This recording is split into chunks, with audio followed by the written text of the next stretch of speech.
Welcome back to Computer Science 3200 and 6980. Today we are in Lecture 3.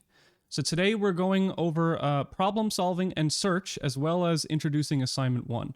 So this is going to be by far the longest lecture of the term, and I apologize for how that works out, but by giving this out today, we get 5 extra days to work on our assignment because the next lecture isn't until Tuesday. So, and just to remind you that Tuesday's lecture is going to be all about help for the assignment, and I'll talk about the assignment when we get to that at the end of this lecture. So let's just jump straight into it with our slides, and we will talk all about problem solving and search. All right. Here we go. So problem solving and search, search strategies, and assignment 1. This is all in lecture 3 for 3200. So problem solving agents. We talked a little bit about problem solving last time, but we're going to explain what we mean algorithmically by problem solving in this lecture. So remember what we said last time is that rational agents maximize performance, right? They have an optimal policy. And the simplest possible case of maximizing performance is when we just have to satisfy a goal condition. Okay, so for example, reach the end of a maze or solve a puzzle. It's not as complicated as, say, score the most points. It's just, you're over here, we want you over here. Or we want the Sudoku to be in a solved state, for example. So the simplest case of problem solving is just satisfying a goal condition. So a problem-solving agent is a type of goal-based agent. We're going to be finding a sequence of actions that satisfy a goal. So this is kind of listed in reverse order. Sorry about that. So we'll be talking about goal-based agents just for the next few slides. So here's an example scenario, okay? A tourist comes to Newfoundland. So this is a map of Newfoundland, and the red dots here are sort of the most major places in Newfoundland.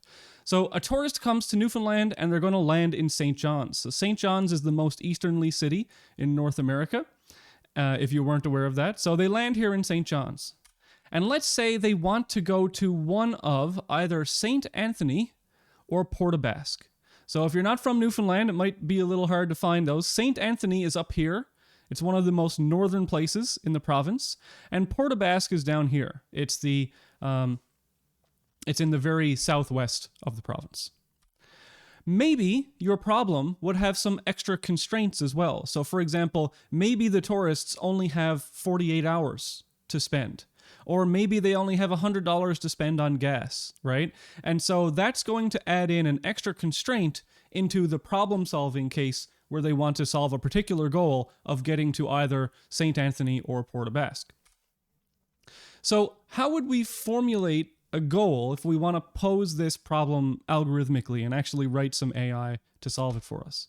Well, a goal is a set of states in the environment. So for example, in this case, if the agent is ever in St. Anthony, the state of St. Anthony, or the state Port aux Basques, then we are going to consider the problem as being solved. So the goal is satisfied if one of the goal states is reached. So if a sequence of actions leads us to a goal state, the goal has been satisfied and the problem is considered solved. The goal does not have to necessarily be a set of states, however. It can be an arbitrary function evaluation. So for example, we could have a goal which is if the enemy health is less than 0. So if you're trying to destroy an enemy in StarCraft or something like that. Or if the enemy is in checkmate. Or if the player has all the pieces of the Triforce and Ganon is dead.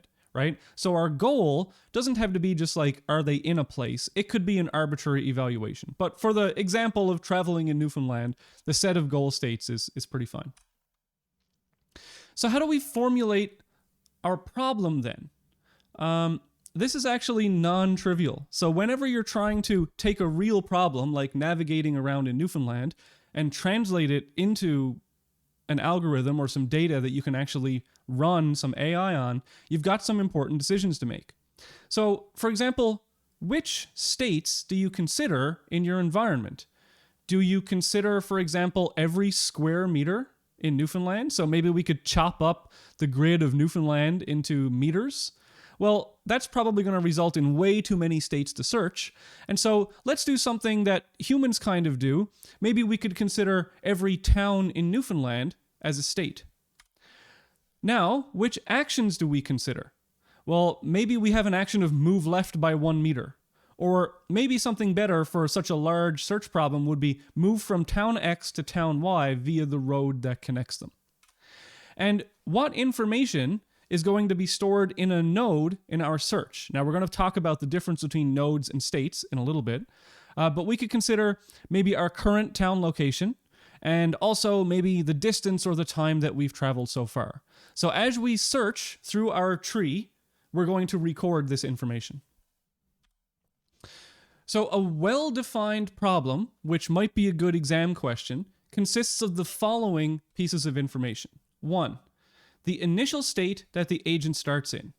2, the actions that are possible from each state. So we talked about this as the successor function or the state transition function. That lists the actions that are possible.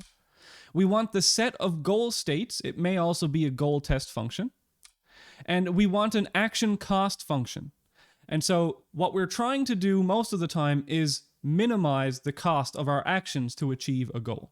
So the path cost is going to be the sum of the cost of the actions in the path. So, for example, let's look at our problem definition for getting from St. John's to the place that we want to go in Newfoundland. Well, our initial state is going to be St. John's. We're currently in St. John's. The actions are going to be traveling from a town to another town if it's directly connected by a road. So for example, you can get from St. John's to Clarenville via the Trans-Canada Highway. So that would be an action. Our goals here, now the town names are a bit long, so I just put in here SA for St. Anthony or PAB for Port aux Basques. Okay, so that is our goal. We're trying to get there. And the action cost function might be something like the total travel distance or the total time or the total gas money spent or carbon emissions or something like that.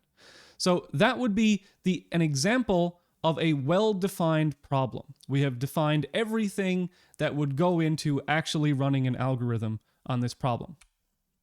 Now, how would we define the problem solution then?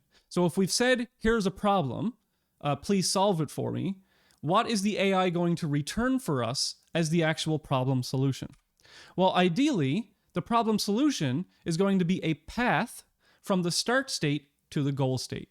And by here, a path means an ordered sequence of actions. So for example, if I go back real quick, it might be travel from St. John's to Clarenville, Clarenville to Gander, Gander to Grand Falls, Windsor, Grand Falls, Windsor to Deer Lake to St. Anthony. Okay, so that would be our path from getting to St. John's to St. Anthony. And just let me know, actually, in the chat if you've actually been to St. Anthony, because it's quite a long drive through a whole lot of nothing. But it's beautiful. Recommend going there if you haven't been. So that's what a path is. The solution cost is the cost of every action in the path. So normally, well, in 99% of cases, the path cost is just the sum of the cost of the actions. So in our case, that would mean that the cost of the path, let's say we wanted to minimize distance from St. John's to St. Anthony, then each action would be from, for example, St. John's to Clarenville. That would have a distance traveled. Clarenville to Gander, that would have a distance traveled, and so on and so forth. So the total cost from St. John's to St. Anthony, which would be the total distance, is the sum of the distances of each action. Okay, so that is the solution cost. Now, in all of the examples we'll have in this course, and for the most part in a lot of AI, especially pathfinding, we're going to make the assumption that all of our costs have a greater than zero cost, okay?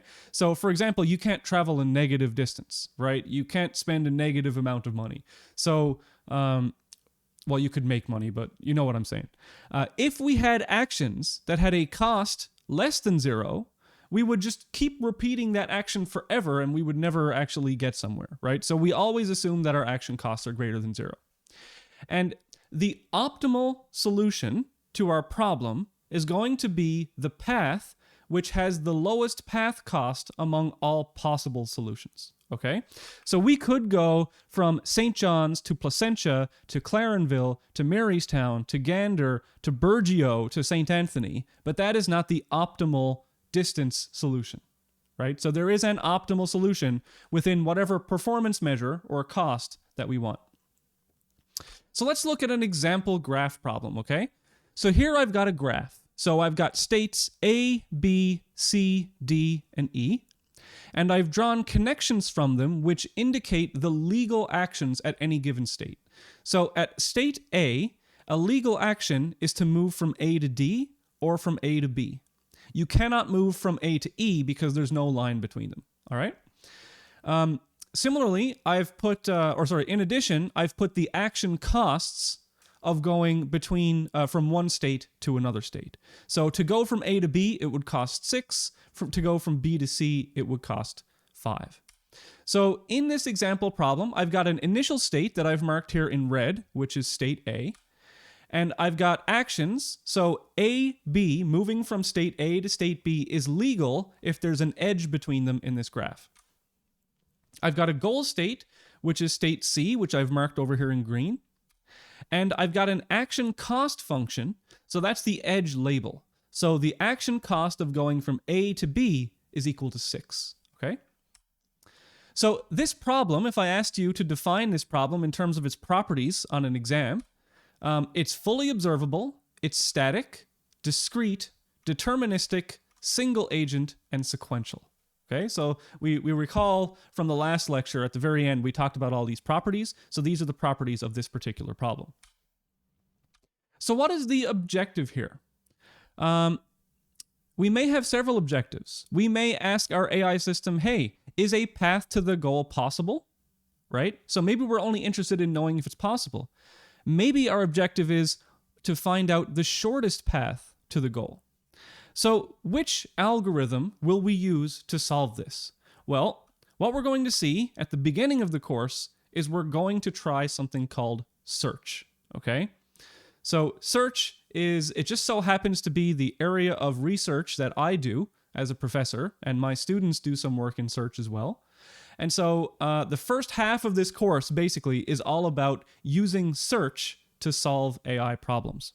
Now, just a little caveat is that about 10 to 15 years ago, search, especially this thing called Monte Carlo tree search, was like super, super hot in the field of artificial intelligence. Now we've gone towards machine learning as sort of the hot field in artificial intelligence, but that doesn't mean that search is useless, okay? AI algorithms are like tools, and you're going to pick the best tool for the job. So if you have to do something like graph search or shortest path, you wouldn't necessarily go out and use a deep neural network for that. Search is perfectly capable of solving problems, real problems in the real world. So I keep saying the word search. What is search? So your agent at any time in its environment is going to have several actions available to it. Okay, so it's sitting there. Maybe it could go up, it could go left, it could throw a ball. It has all these actions available. The agent can explore various sequence of those actions. So what'll happen if I go up and then go up again and then go left, right? What'll happen if I go down and then flip upside down or something like that? It can explore sequences of those actions. And then what the agent is going to do after it's explored sequences of actions is it's going to remember and then choose the best sequence that it found. And this process, this is a very abstract description of what we call search. Looking over all the actions that we have available to us, trying some of them or maybe all of them, recording the best solution that we found, and then returning that as the solution to the problem. So search will explore the problem's state space, okay? So remember we talked about state space, all of those states that we have in the problem? Search will be moving between the states in an environment. Searching that space will generate a search tree, and I'll show an illustrated example of this in a second. But there is a difference between the search tree and the state space. The search tree is going to have nodes and edges, okay? So what do I mean by that? This is a little confusing. Okie doke. So here's a labeled example. Over here, we have our environment. Our environment is represented by this graph. On the left, we are going to have a search tree, okay? And over here, in our graph, we have states. In our search tree, we have nodes. So they are different data structures, even though they look kind of similar here on the slide. Okay, so the first thing we are going to do in a search algorithm is we have a starting node, okay? So a starting node is essentially going to record, or any node is going to record where we currently are in our search. So even though I've just put A down here, this node is also going to record some additional information that we will talk about in a little bit. So the first step to actually searching is to look over my possible actions that I can do and generate new nodes in the search based on where I will get to if I implement those actions. And that process is called expanding. So if I expand this node, then what will happen? Well, from state A, I can get to state B, and I can get to state D, all right? So I've expanded this node, and I can see now in my search tree that from A, I could get to a node that represents state D, I could get to a node that represents state B. So let's choose one of them, and we'll continue this process. So I'll expand the node where I reach state D. And if we look over here in our graph, well, the legal actions from D are going to A, B, and E. So over here, I've expanded the search tree to include new edges and nodes, which are states A, B, and E. Now, I'm going to expand, choose one of these to expand, whichever one. I'm just going to choose this one. So I'll expand this one, and then I'll go to all of the actions that are legal from here. Okay? And so on and so forth until I continue until some goal is reached. Okay? So that's the process of search, is I build this tree of actions. So the actions that I take are the edges in the tree, and then the nodes in the tree represent various information about the searching process. And depending on the goal, depending on the search, that information is going to differ, all right? So the important thing to remember here is that there is a difference between the search tree and the environment space. The first major difference is that the state space is finite. Over here, we look, there's only 5 states here, right? But we can tell there's already a whole lot more nodes than 5 in the search tree.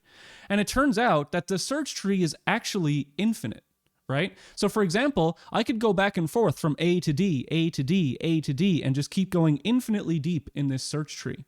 And so the state space of a problem is finite. We're only going to be looking at finite problems for this course. But the search tree that searches all the possible actions in that state space can be infinite.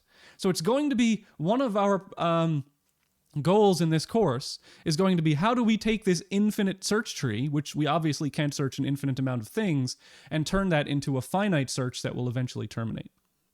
So here's another example of this, okay? So here's an example of the 15 puzzle. So just let me know in the Twitch chat if you've ever played the 15 puzzle before. It's I played it as a kid, haven't played it in a little while, but just to let you know, here are the rules of the 15 puzzle. This is a state of the 15 puzzle. Okay, so this is a state S. So your legal actions that you have in the 15 puzzle stem from this blank area. So these tiles can slide to a blank space, and then you're left with a blank space where your tile slid from, right? So in this state, there are 3 legal actions. So I could slide the 6 over from the right, I could slide the 8 over from the left, or I could slide the 4 up. And your goal, this is a goal state of the sliding tile puzzle, okay?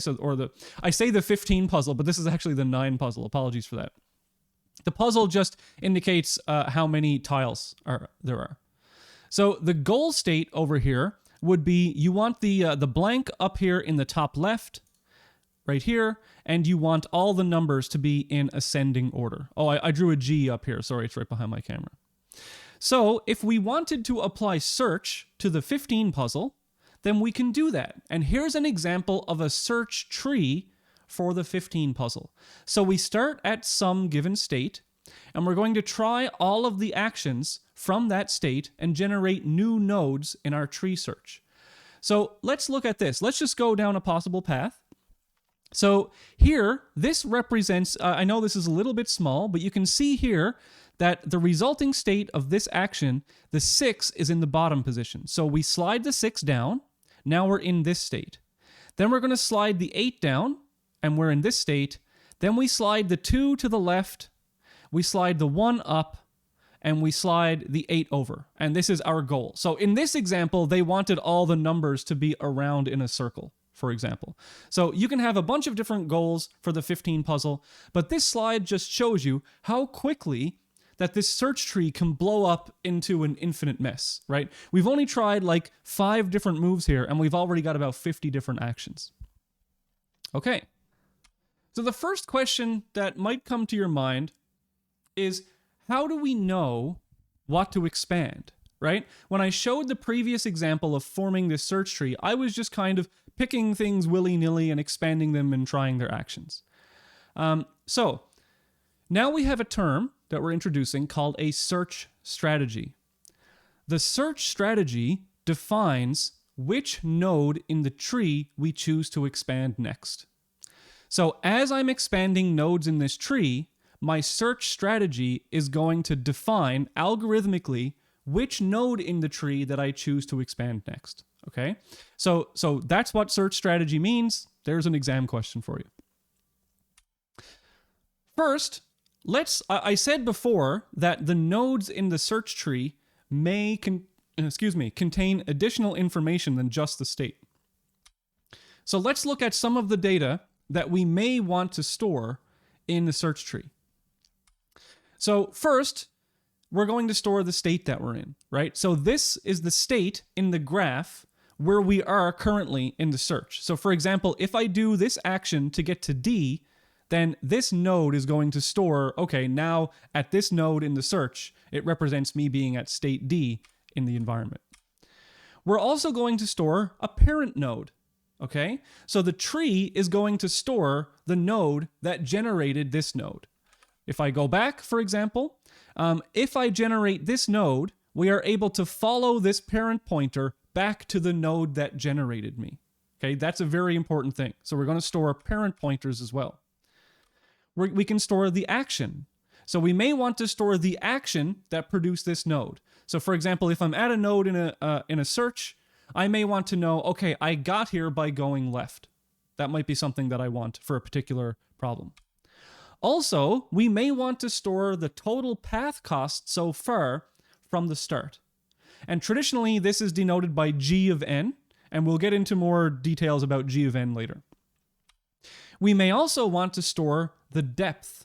So the depth of the search is the number of actions that we've taken so far to get to this node.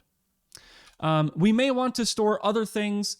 We may want to store some pre-computed data for optimizations like legal actions or heuristics or whatever. We'll get into that when we get into heuristic search, but just know that a node can store a bunch of different information that's relevant to our particular problem. So I'm really trying to drive this home because this is a problem that students have every year, and it's a problem that I also struggled with when I was starting out with search, is that there's an important distinction between a node in the search tree and a state in the environment, okay?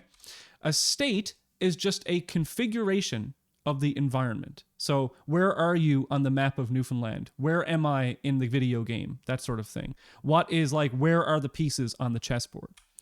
A node is a bookkeeping data structure that exists within the search tree. And nodes exist on paths in the search tree, okay? So over here, again, I have an example search tree, and over here I have the states in the environment. And we can see here that this B, right? This is a node which contains the state B and other information. It is different than this node, which also lists B. It's just that I can't cram too much information onto the slide. So this node and this node are completely different. Why are they different? It's because this node, the way I got to that node is by going from A to B, but the way that I got to this node was going from A to D to B, okay? So nodes exist on a path, and that path is through the parent pointers in the search. Okay, let's introduce another concept, the fringe. So the fringe is the nodes that have been generated but not yet expanded. Okay, so over here in my search tree, I've cut off a little bit of it. Excuse me. Some of these nodes are currently in red.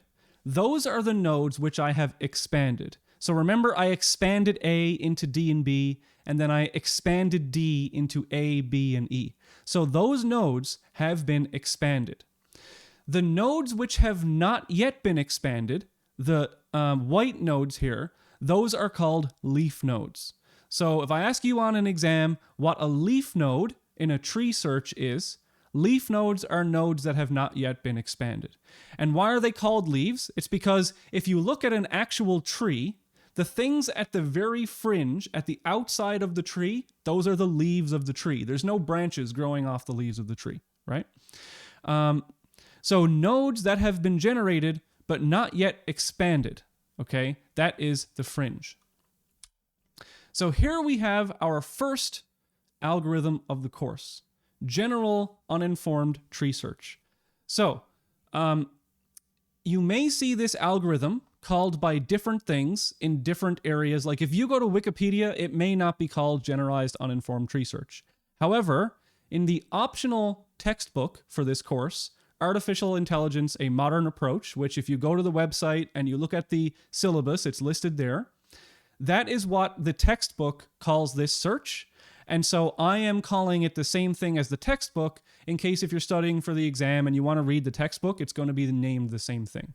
So I'm taking the names of those things from this, from that textbook. So here's our first algorithm of the course. And I'm really excited because you may think, oh, like search is easy. Breadth first search, depth first search, I know all that stuff. Well, we're going to tie those all together in a way that's going to be really beautiful, in my opinion. And it's going to be, something's going to click eventually, and you'll see, oh, wow, I see how all those are related now. So this is the start of that journey. Generalized, uninformed tree search. So we have a function. That function is called tree search.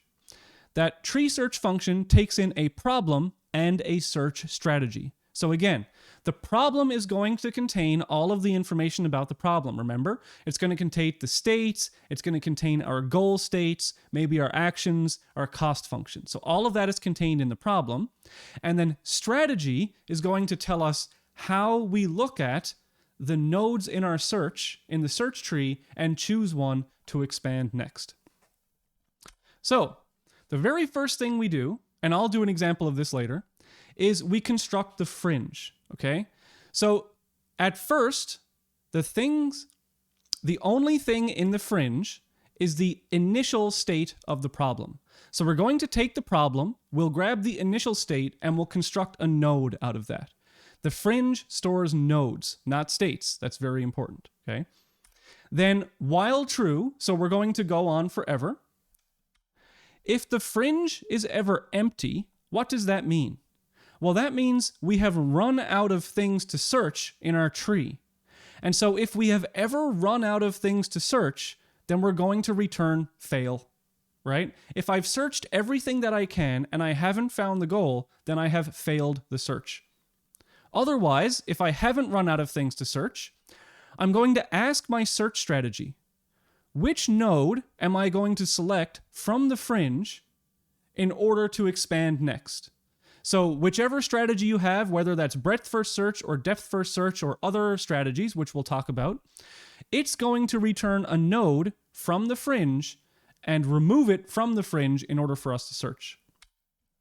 If that node's state is the goal, then I can return a solution because I have reached the goal in my search, right?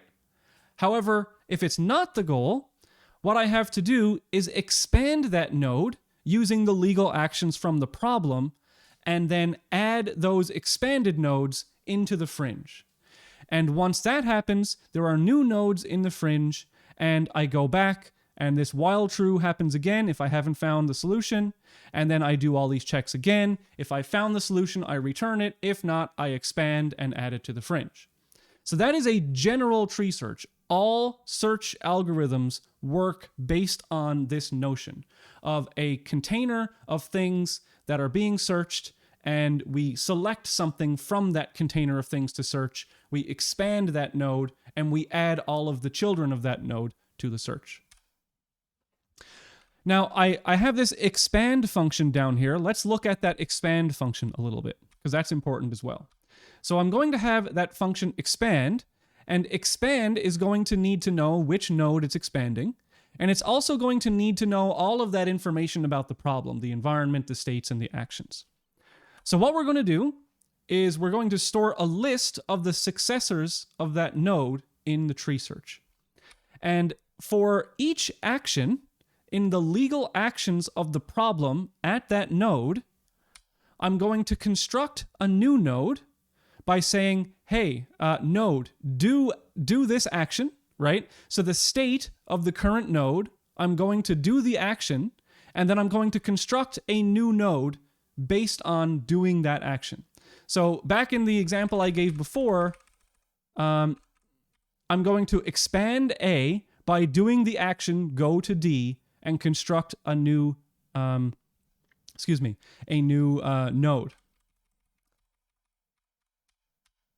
Okay, now I'm going to set a parent pointer within the new node, and that points to the old node. So the child S, okay, that I've just created, the parent of that child was the node that I'm currently expanding.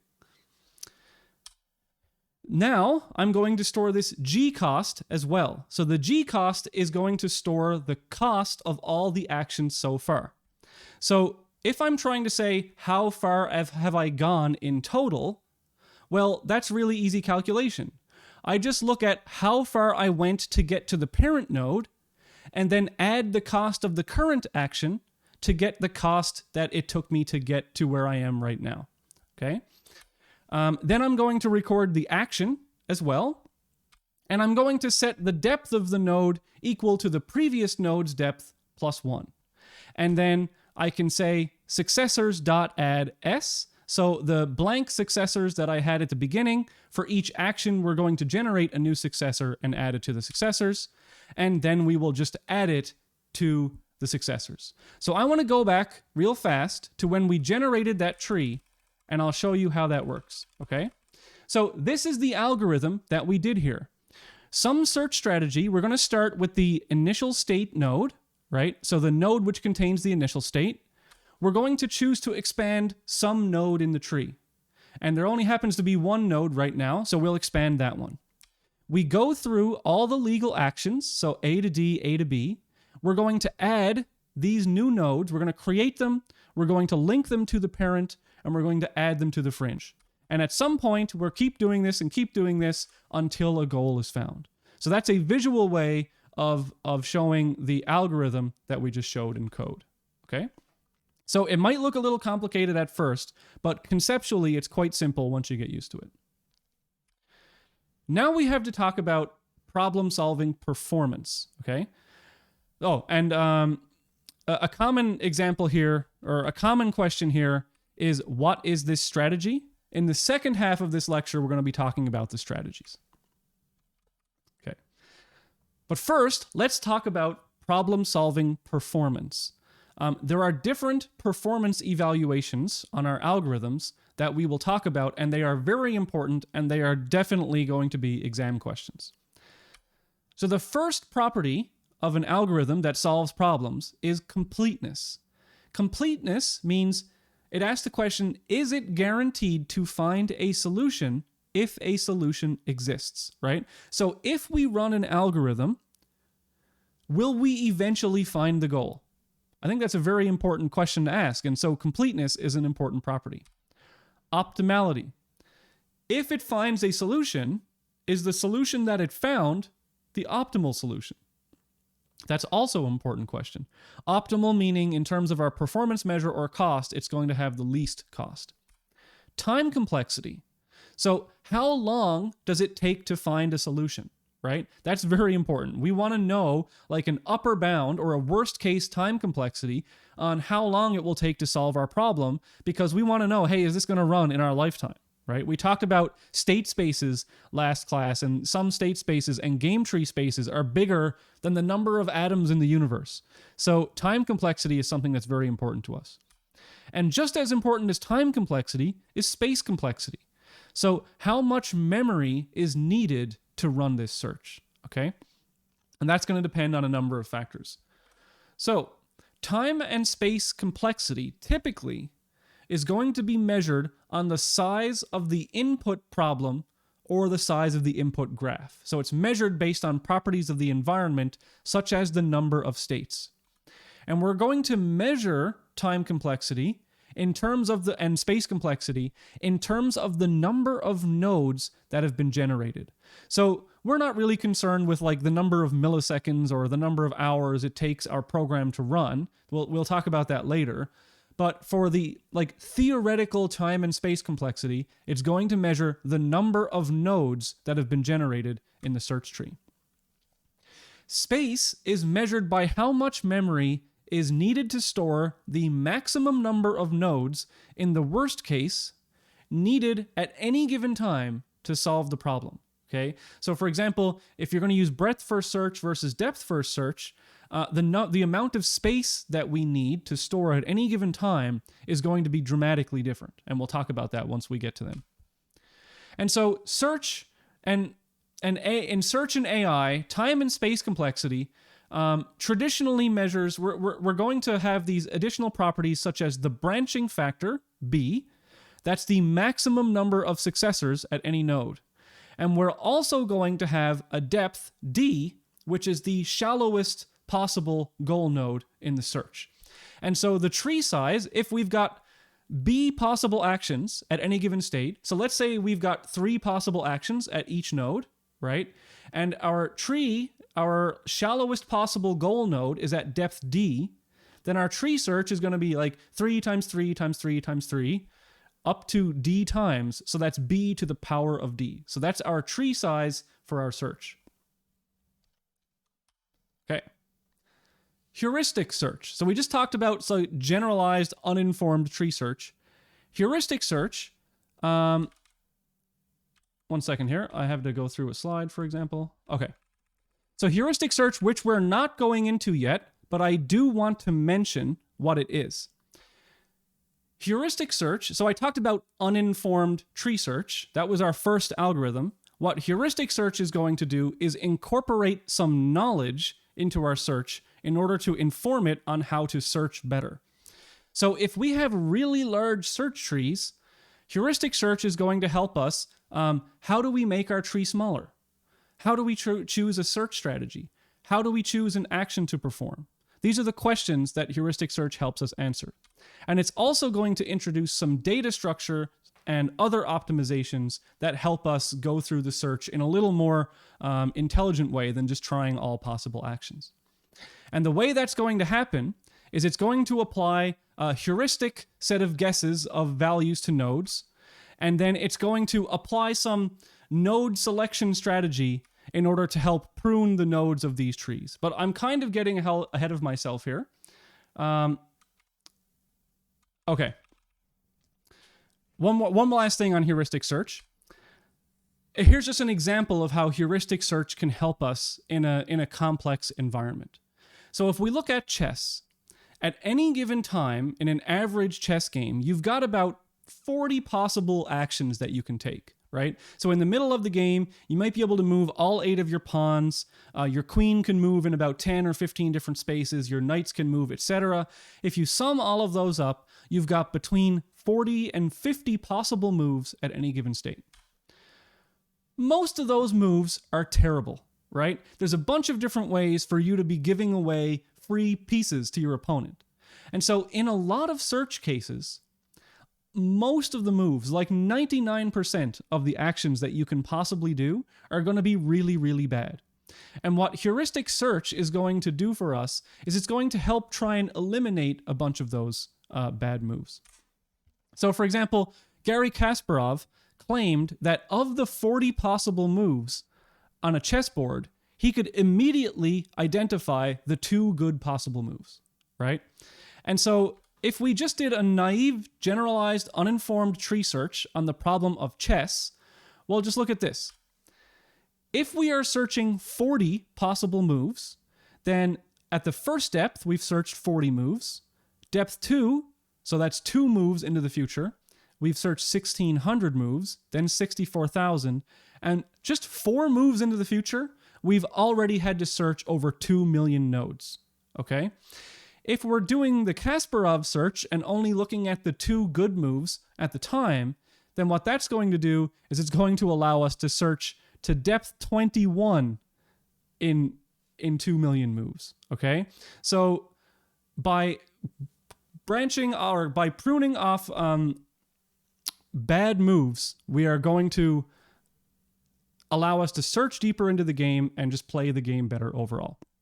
And so we're going to show like move ordering and move pruning and stuff in a future lecture about heuristic search. I just wanted to give you a little bit of motivation for why that's important. So a bit of a recap, just like a midway recap of what we've done so far. Problems are defined by the initial and the goal states of the environment, the actions you can perform, and the cost function. The optimal solution is going to have the lowest cost function among all possible solutions. Search is going to find solutions by exploring the search tree. The search tree consists of nodes and edges, and nodes in the search tree are not equal to states in the problem. I talked about that at length because it's important. And then problem-solving performance is going to be measured by 4 different things: completeness, optimality, space complexity, and time complexity. All right. Second half of this lecture is on the search strategies, where we take generalized uninformed tree search, where we were just saying, okay, take a node and expand it, and we actually concretely talk about that. All right. Someone's got a question in the chat here. I'm just going to answer that question for them. There you go. So the search strategies. What are search strategies? Well, uninformed or blind search that we've been talking about so far, we have no information about the states just beyond the basic problem description. And so we just may know we can go up, down, left, and right, or we can go from St. John's to Clarenville. We don't have any information about like whether or not those things are good or bad. So the uninformed blind search is limited to successor generation and goal testing, right? So we can know if we're in the goal state, we can know we can know which actions we can take, but nothing else. In informed search or heuristic search, we can guess which states are more promising, and hopefully that's going to lead to faster search episodes. But heuristic search is going to be a few lectures from now. So let's look at our first search strategy, okay? Now, I know you've all done BFS before. I would say that the majority of you have probably implemented breadth-first search in a recursive manner. There's ways to implement breadth-first search recursively that are really easy, but we're going to frame breadth-first search as a search strategy that fits into our sort of cohesive algorithmic story that we're telling here. So even though you may know breadth-first search, you may not have been taught it in this way before. Okay.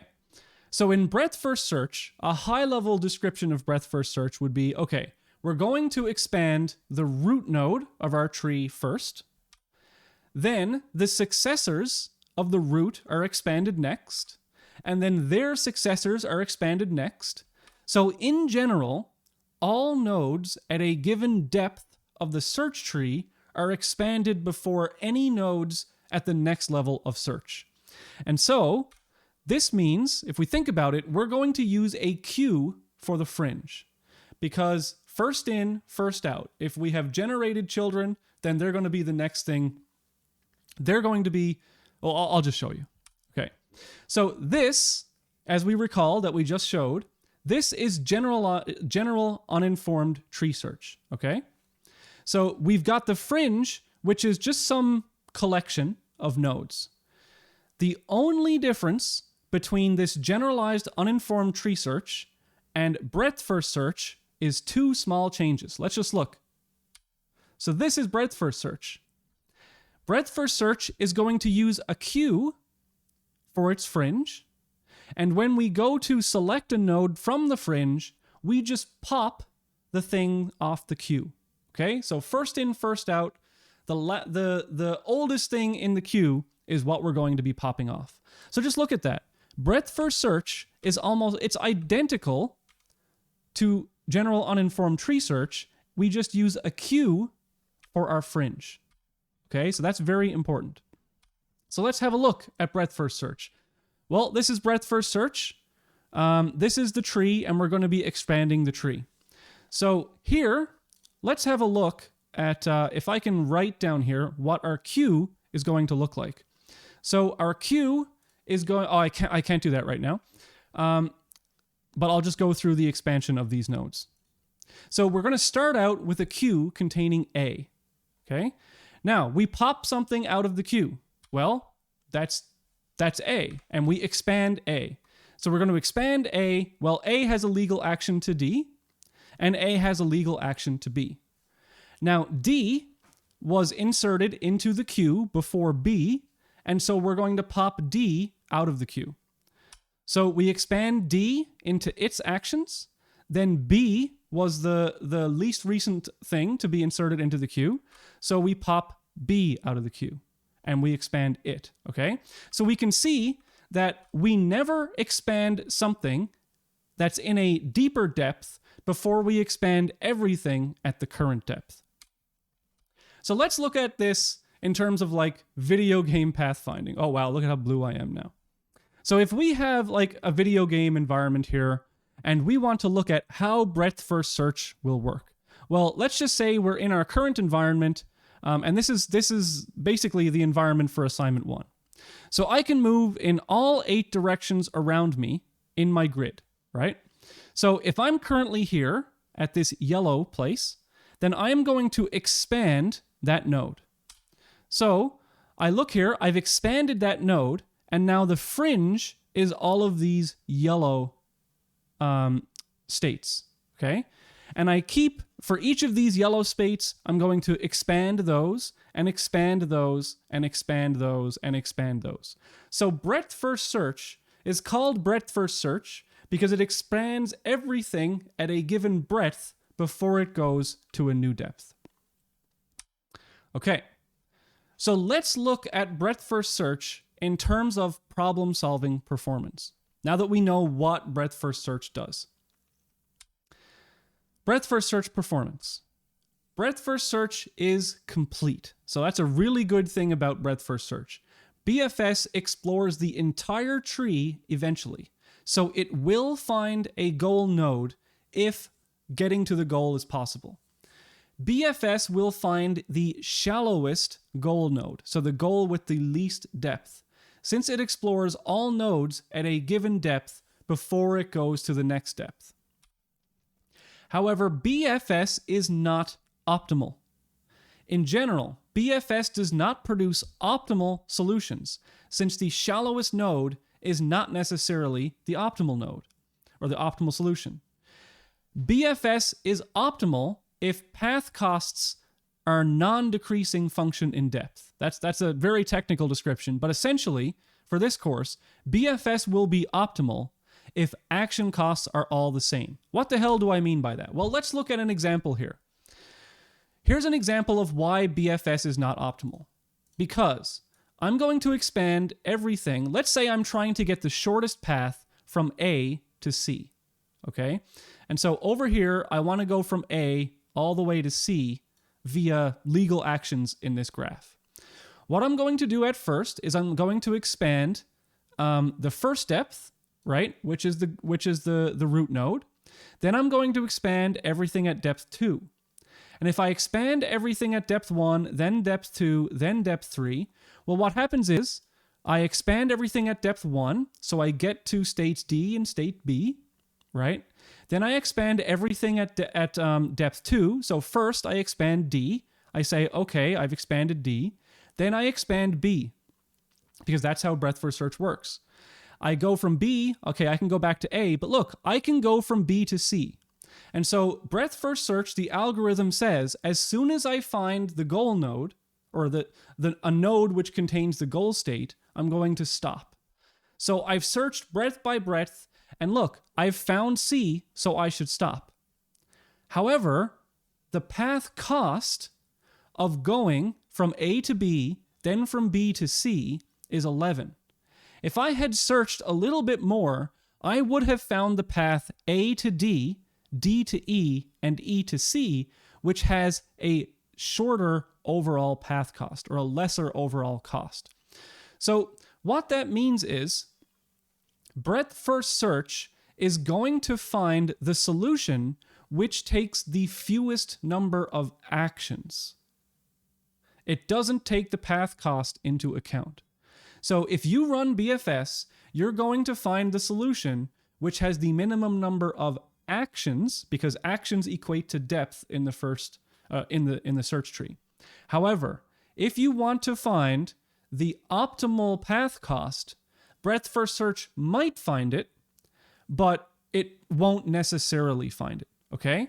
However, if we go back to this definition, it says breadth first search is optimal if all action costs are the same. Let's pretend that all action costs are equal to 1, right? Then, of course, if all action costs are equal to 1, and breadth first search finds the path with the fewest number of actions, and the action costs are all the same, then it will find the optimal solution, right? So that's what this is. Breadth first search is optimal if action costs are all the same, and mathematically it will still be optimal. It will still be optimal, if the path costs are actually non-decreasing in depth. Okay, so that's what we mean by that. So you can see how breadth first search will search the entire state space. So we will get to the goal eventually. So it's complete, but it may not find the optimal solution, so it's not optimal. Okay, that's what these performance measures are doing. Now let's look at the complexities.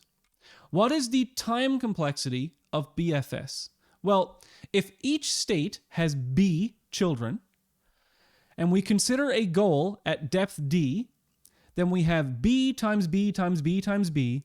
So we have big O of B to the power of D nodes generated. Now, I've colored these properties green if they're good and red if they're bad, okay? So, being complete is good. We want algorithms to be complete, but we also want them to be optimal, right? So it's not good, so I've colored it red. Here, the time complexity of BFS is crazy exponential, right? So B to the power of D, that is not good. But let's look at the space complexity. Oh crap, the space complexity of BFS is also terrible, okay? And the reason it's terrible is because we must store the entire tree in memory. And since the space is equal to the number of nodes generated, and the number of nodes generated was O to the power of, big O of B to the power of D, and that's equal to the amount of space, and we have to store all that space, then the space complexity is the same as the time complexity. So it's bad. Let's look at how bad, okay? Let's say we have a branching factor of 10. So in our problem, you can go to 10 places at every state. So there's 10 possible actions at each node in the search tree. And let's say that we can search 10,000 nodes per second. And we have 1,000 or 1 kilobyte approximately bytes per node. So in this, if we have 10 possible actions at depth 2, well, we've searched, if the root node is 0, right? So we search approximately 1,100 nodes, right? 100 plus 1,000 to get to depth 2. So the time at 10,000 nodes per second is just over 0.11 seconds. And we've generated 1,000 nodes at a kilobyte each, so we've used about a megabyte of memory. Already, if we go to depth 4, we're at 106 megabytes and 11 seconds for the search. And if all we do is go up to depth 12, well, you would have had to be running this algorithm since approximately when I was born in order to solve that. And I don't know about you, but I certainly don't have 10 petabytes of RAM. Okay? So when you're dealing with exponential time complexities and exponential space complexities, you very, very quickly, at even very shallow depths, start running out of time and you start running out of space. Okay? Let's look at another algorithm. This algorithm you may not have heard of before, but it's very related to breadth first search. Uniform cost search. Uniform cost search is a bit different from BFS, but it's also a bit similar. So BFS, we said that it's optimal when all action costs are equal because it expands the shallowest node in the search. Uniform cost search is going to be our first algorithm that is optimal for any costs. Okay? And so what uniform cost search is going to do is it's going to expand the node in the fringe that has the lowest path cost. So if all costs are equal, uniform cost search is equivalent to breadth first search. Hey, that's a good exam question. When is breadth first search equivalent to uniform cost search? However, it's going to work only if all costs are greater than 0. Okay, we can have infinite loops if 0 costs are negative costs. So let's just we always assume that costs are greater than 0. Uniform cost search is actually equivalent to Dijkstra's algorithm for a single goal. Okay, we're not going to go into Dijkstra's, but you'll see how, because you should have learned that already. But uniform cost search is equivalent to Dijkstra's if we have a single goal. Okay, so uniform cost search, it's just going to use some sort of container for the fringe. And the only difference between uniform cost search and generalized uninformed tree search is that when we go to select a node to expand, we are going to select the node with the minimum G value from the fringe. And the minimum G value node is the one with the lowest path cost so far to that node. So that's uniform cost search. Very, very similar in the algorithm to breadth first search, and it's only a minor change from the general uninformed tree search. So let's look at the complexity of uniform cost search. It's a little bit complicated, but I'm not going to go in. It's not super important, the properties of uniform cost search, but I just wanted to mention them. So uniform cost search is complete if the branching factor is finite. That's good. It's complete. We want that. Uniform cost search is optimal if all the action costs are greater than 0. The time complexity, however, and the space complexity, it gets a little wonky, and I don't think it's super important for this course, but I just wanted to mention it's measured by path cost, not depth. So we can't use B and D for complexity, and if we let C star be the cost of the optimal solution, then the complexity of uniform cost search is big O of 1 plus the floor of C of the optimal cost divided by epsilon, okay? And so in the worst case, this can actually be much bigger than B to the power of D. And so the sort of, the thing to take away here is that we turned an algorithm, or we created, excuse me. I'm speaking over myself because my throat is so dry. Okay. By creating an algorithm which is now optimal, our worst case time complexity might be much bigger than the algorithm which is not optimal. Okay, so that's kind of the takeaway here. Moving on. Depth first search. Depth first search is going to expand the deepest node on the fringe. Okay, so where breadth first search did the shallowest node, depth first search is going to expand the deepest node. So if we visualize the search is immediately going to go down to the deepest level of the search tree to a leaf node immediately. And leaf nodes are ones that have no successors. If a leaf node is reached, it's discarded, and the search is going to go back up to a previous depth. So the implementation of this algorithm, all we're going to do is use the stack for the fringe. So where BFS used a queue for the fringe, DFS is going to use a stack for the fringe. Okay. Now, in practice, if you're just implementing DFS for your game or whatever, you'll probably implement DFS as a recursive function because it has some nice properties that go well with recursion. But we're not going to talk about that here. We're just going to look at... So let's look. Just recall what breadth first search was. In breadth first search, our fringe was a queue. And when we pop from a queue, we're taking the oldest or shallowest thing from the fringe. With DFS, we're using a stack for the fringe. And so when we pop something off of a stack, we're taking the most recently inserted thing or the deepest thing. Okay? So literally the difference between depth first search and breadth first search is using a queue versus a stack. The rest of the algorithm stays exactly the same. So you may not have thought about before how closely related breadth first search is to depth first search. And it's really just where you take the next node from. There's also, I am going to include the recursive depth first search implementation. So if you want to write depth first search recursively, which we are not going to do in this course because it's too easy, you can write the function as follows. So function DFS is going to take in the root node and a problem. If the state of the node is the goal, we can return solution.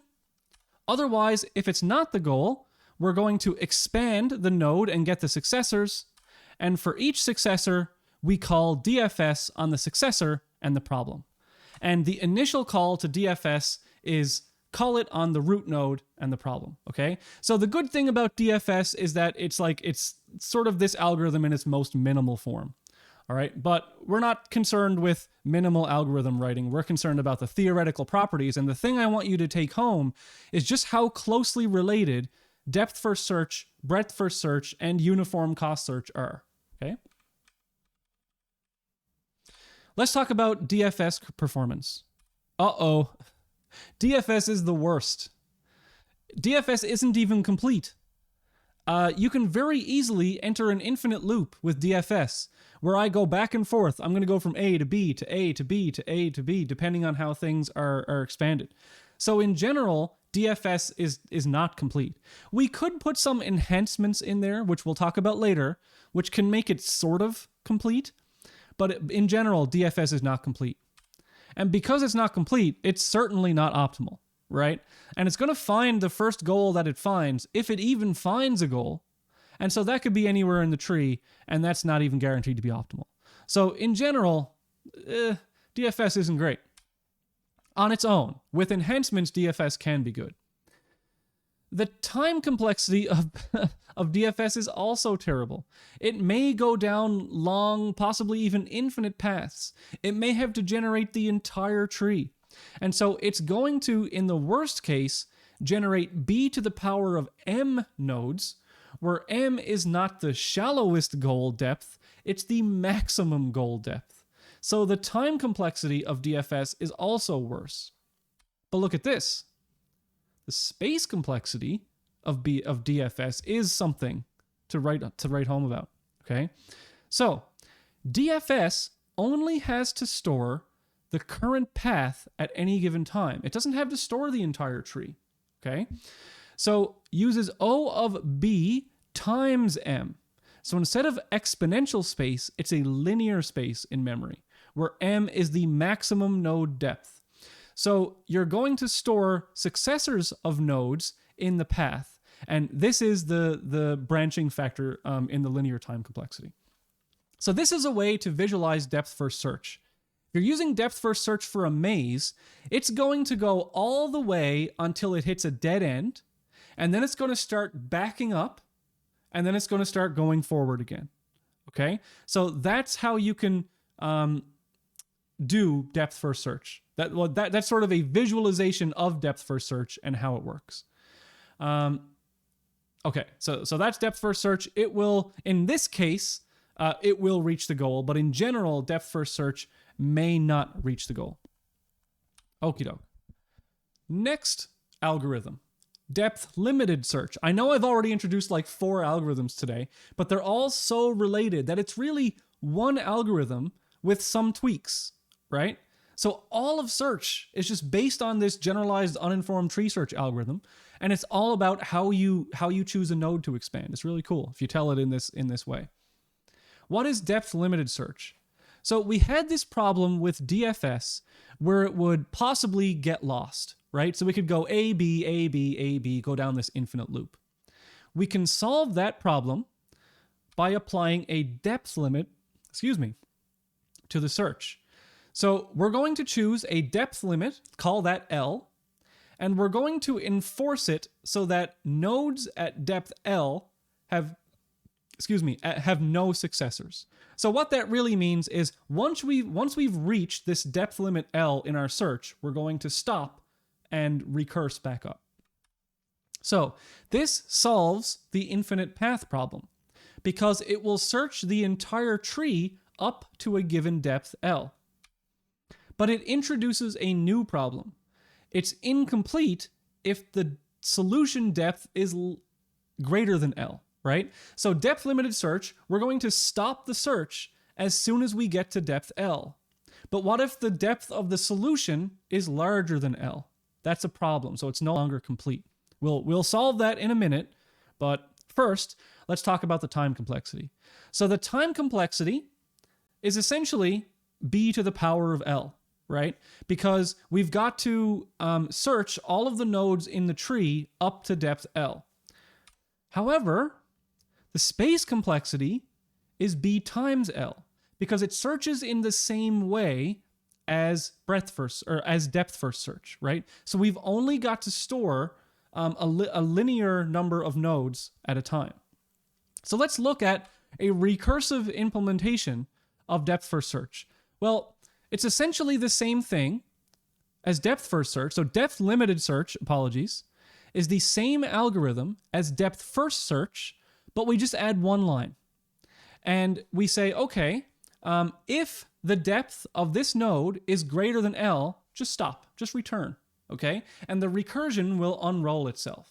If we wanted to do this in the iterative way, well, that's really easy as well. Whenever we pop a node off the search, we just say if that node its depth is greater than L, we just stop the search. Or we don't generate its successors.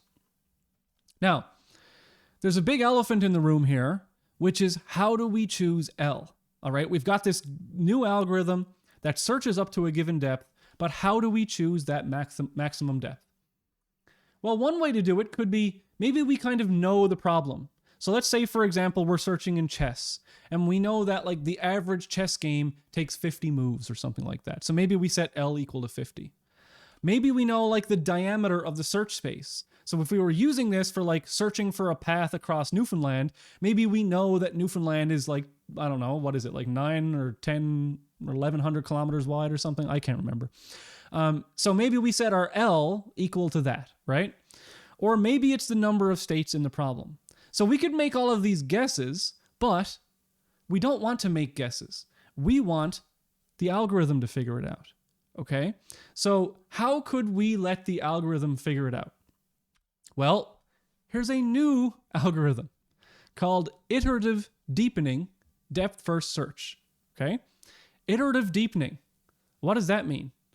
Well, we are going to gradually increase the depth limit. So what we're going to do, we're going to set L equal to 1. And if we find the goal at depth 1, great, we found it. If we didn't, we're going to set the L equal to 2 and run a new depth limited search.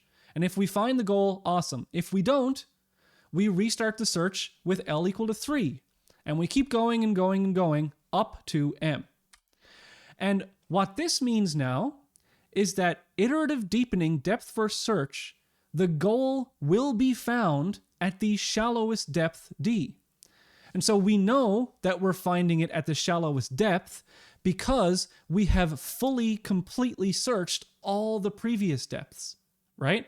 So when we finally do find it at some D, then that is the shallowest. So now we have an algorithm that has the completeness and optimality of breadth first search. That's really cool. It's guaranteed to find a solution. And it's optimal if and only if the action costs are the same. However, what we've done is we now have a space complexity of depth first search. So we have an algorithm that takes the good parts of breadth first search and the good parts of depth first search and combines them together into a single algorithm. Okay. So you may think that iterative deepening kind of wastes some search. Why is that? Well, if we look at it, what we do with L equal to 1 is we search these nodes. With L equal to 2, we would search these nodes. So we've searched this node twice, right? There's one in the middle. At depth equal to 3, we're searching all of these nodes. At depth equal to 4, we're searching all of these nodes. And so essentially what we're doing is there is some repeated computation. So in practice, depth first search will run a little bit slower than breadth first search because we have to research some of the nodes. But in practice, if we look at this, essentially all we're doing is we're searching twice the amount of nodes. Because whenever we find the depth that we find the solution at, the sum of all of the nodes that came before it is actually less than the number of nodes on this depth. So because this is an exponential problem, it doesn't really matter. There's a little bit of recomputation, but it's a linear amount of recomputation. So the properties, the time complexity doesn't change. So the time complexity, what we're doing is we are searching, like I just said before, we're searching by the time we get to depth D, okay?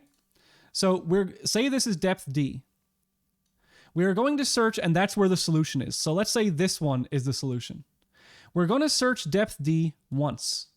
We're going to search depth -1. So this is D -1. Oh my God, I cannot draw with the mouse. We're going to search depth -1 twice. We're going to search depth -2 3 times. We're going to search depth -3 4 times. You see how I'm going here, right? So if we add all of these up, then depth is going to be searched once, right? Depth -2 is going to be searched twice. And so we add all of these up and we get, so D here, that's the number of times we searched that layer. So B things were searched D times. That's the first level. B squared things were searched D -1 times. That's the second level. And we keep going and we keep going all the way down to B to the power of D. However, B to the power of D outweighs all of that in our big O notation. So you should be familiar with the algorithmic analysis of that by now. If you've done an algorithms course, hopefully you have. So the time complexity is B to the power of D, which is the same time complexity as BFS, but it has the same space complexity as DFS. And as we explained, in practice, it generates about twice the amount of nodes. So in general, iterative deepening depth first search in practice is preferable to breadth first search because it has the same theoretical time complexity. However, it takes far less space complexity to run. Okay? Okie doke. So I'm just looking ahead here. All right. So this is our recursive depth limited search, right? We saw this before. So in our recursive depth limited search, we have depth limited search, which is going to take in a node, a limit, and a problem. So we have this solution here. I've put in a couple of more lines, and I've put in these things called cutoffs, etc. And I'm going to explain what this is. So we're going to initially say that cutoff occurred equals false. Then, and we're just going to set that, and we'll see what we do with that in a second. If the state of the node is the goal, we return a solution, right? That's what we do with depth limited search. If the depth of the node is greater than L, then what we're going to do is return cutoff, okay? So that means that we cut off this depth limited search before we found a solution.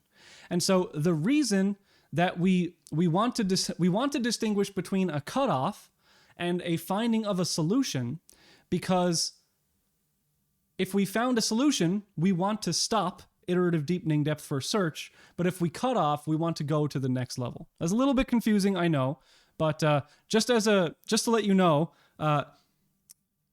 the graduate students are going to have to implement iterative deepening depth-first search for the assignment, but the undergraduates aren't. So the undergrads are doing BFS and DFS, and the grad students are doing ID-DFS. So for the rest, it goes very similarly. So the result of the search, we make the recursive call. If the result was a cutoff, we mark that a cutoff occurred. Otherwise, if the result is not equal to fail, we return the result, and then we return whether or not there was a cutoff, we return cutoff or failure. Okay? So that's, just go through that in your head a little bit, because I know it's a little bit much to digest at first. So iterative deepening depth first search, you're going to have a function, ID-DFS, and ID-DFS is going to do this setting of the depth limit and then calling depth limited search. So for D from 1 to infinity, because that's the depth of the depth limit, we're going to go D equal 1, then D equal 2, then D equal 3. So for depth D from 1 to infinity, the result is going to be equal to, hey, call DLS with the node and the current depth limit and the problem. If depth limited search returned not a cutoff, then we know it was a solution, so we return the result. Otherwise, that's it. We have the solution. So that's it. All we have to do for ID-DFS is for depth D equals 1 to infinity, call depth limited search. If it was a cutoff, then we go to the next depth. If it wasn't a cutoff, then the result was either a solution or a failure.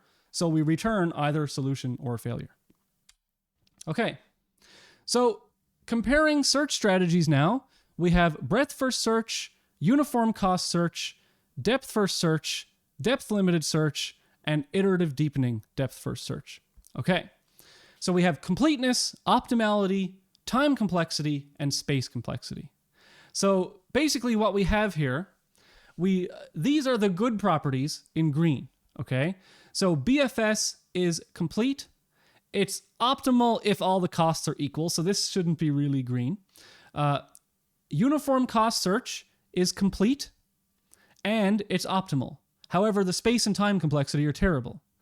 Depth first search has good space complexity, but terrible completeness and optimality. Depth limited search has good time, and well, not really good time, but it has good space complexity, but bad completeness and optimality. Iterative deepening depth first search combines the best parts of depth first search and breadth first search, so we have completeness, we have optimality if all costs are equal, and we have a good good space complexity. However, just realize that the time complexities here are still all exponential. Search is hard. You're going to spend an exponential amount of time on search, no matter what you do. Okay. And yes, I realize that we're currently at like end of the lecture time, but this is the only lecture that's going to go this long all term. But I'm making up for it next term with a assignment help session. So just some note about all that terminology. The name and the terminology is all from this book. So Artificial Intelligence, A Modern Approach.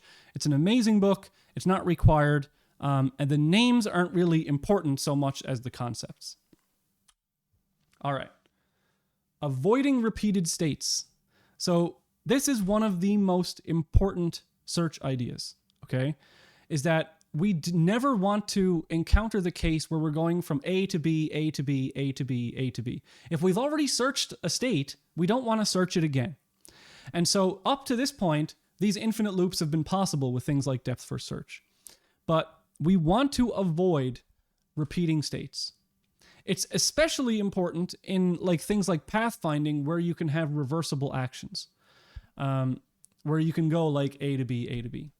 So most infinite loops or wasted time in our search can be avoided by not returning to identical states. So how do we avoid repeating states? Well, we just remember the nodes or the states that we've expanded and we don't re-expand them, okay? This can lead to an exponential savings in the number of nodes that we've generated. And so the key thing here is we're going to remember the states that we've expanded. So this is called the closed list, okay? So the closed list is going to store states that we've already expanded. The closed list stores expanded states. This is often implemented as like a hash table or a set or a dictionary for some efficient lookup. But essentially what we're going to do is we're going to have this closed list, which is going to store a list of the states that we've already expanded, and we're going to check if the state of a node is already in the closed list before we expand it. And because we now have this thing called the closed list, we're going to change the fringe to the open list, okay? So the open list is the fringe of unexpanded nodes. Sometimes this is implemented as a priority queue. Sometimes it's a queue for BFS. It's a stack for DFS. But the open list is what we've been calling the fringe up to this point. So we're going to do a little bit of a pivot on that nomenclature. Okay. So this is general tree search. Now, general tree search, again, is the name from the book, okay? The name from the textbook. And I just want to go over it once more. We have an open list, right? So we've changed it from the fringe to the open list. The open list is some collection of nodes that we have not, that are currently in the search tree. Then while true, if the open list is empty, we haven't found a solution, so we fail. Otherwise, whatever strategy we're using, so whether that's the BFS, DFS, UCS, IDDFS, whatever it is, it's going to tell us which node to select from the open list. After we've selected a node from the open list, if the state of that node is the goal, return the solution. If it's not the solution, then we expand that node and add all of those children to the open list. So we've already gone over that. Here's how we turn that search into something called graph search. Now, tree search, graph search, those are just names from the book. This is essentially, graph search is tree search with a closed list. Okay, so I know it's a little bit confusing, but I want to go along with the textbook. So now this is generalized graph search. And it doesn't just work on graphs, it's just called graph search in the book. So we can see that we've only added a couple of lines here to turn our search, which didn't avoid repeated states, into search, which does avoid repeated states. So what we're going to do is we're going to have an additional data structure here in red called the closed list. This is going to be implemented, however. Down here on line 8, we see the additional step is if the state of the node is in the closed list, continue. And what continue means is we no longer add it to, we no longer expand it to put it into the open list. So if a node state is in the closed list, we're going to skip lines 9 and 10 in this algorithm. If it isn't in the closed list, we are going to add it to the closed list, the state of that node to the closed list, and then expand it. So whenever we expand something, we add that to the closed list. So now we have this algorithm, and this is basically the algorithm that we're going to be using going forward in the course, okay? So we don't want to use that first general uninformed tree search, because it didn't avoid repeated states. Avoiding repeated states is really, really important. And just an important note here, it's only called graph search because they wanted to differentiate it from the tree search in the book. So it's still an algorithm that searches a search tree. It just uses the closed list to avoid repeated searching of nodes that represent the same environment state. So here's assignment 1 for you. It's done. Here is what you have to type into assignment 1. There is generalized or graph search with BFS. Okay? So the closed list is some set of states. The open list is a queue of nodes. And you pop things from nodes and you check to see if they're in the closed list. If they are in the closed list, you skip the expansion. If they aren't in the closed list, you do the expansion and add it to the closed list. So that's BFS. Here's DFS. It's one line of code difference. Okay? One line of code difference. Instead of getting from a queue, you're getting from a stack. So hopefully, at the beginning of the lecture, you didn't realize how closely related all these algorithms were. And even if you knew about BFS and DFS, right? Now you know a little bit more about them and how related they are. So tree search versus graph search. Tree search remembers nothing, and it will expand the same states multiple times. Graph search remembers the states that we've visited. So tree and graph search is just a name. All right. Graph search complexity. I have to look at this. So the time complexity is big O of the number of states in the environment. Okay? So each state is only expanded once. This is amazing. In the worst case, we expand every state in the environment. And in most cases, that is so far lower than this exponential time complexity of tree search. So it has the same upper bound no matter which search strategy we use. So whether it's BFS or DFS or UCS, if we remember which states we expanded and don't re-expand them, the time complexity, well, we can only visit each state once. So that's awesome. And the space complexity is also this, right? So if we only ever store the number of states, or if we only ever visit the number of states, then we only ever have to store the number of states. So if we can fit our environment in the computer, then we can also fit the algorithm in the computer. So that's pretty awesome. However, and this is a big caveat, okay? Graph search may no longer be optimal. It's a bit of a tricky issue because it depends on the underlying search strategy. When a repeated state is detected, the algorithm has found another path to the same state. So graph search, as it is shown, will keep the original path and discard new paths that are found. And so we can only be optimal if we can guarantee that the first solution found is the optimal one. Okay? So for BFS and UCS, we're no longer optimal unless we have actions with the same costs. There's a little bit of a bonus enhancement there, is that open lists contain their G values, okay? Actually, I am not going to include this bonus enhancement in this lecture. I'll leave it in the slides, and you can visit that if you want to for the assignment to make things run faster. But I'm already run out of time. I'm going to get straight on to assignment 1. So give me so this is sort of like lecture 2 of the lecture, but as I said, the next lecture is just assignment help. So we're going on to the assignment now, even though we're already over time. But this gives you 5 extra days to work on the assignment. Okay, assignment 1 for Computer Science 3200. We are going to be using JavaScript and HTML for this assignment. The reason for JavaScript and HTML is because the point of the course is for you to learn algorithms and to learn concepts. And I love me some C++, trust me.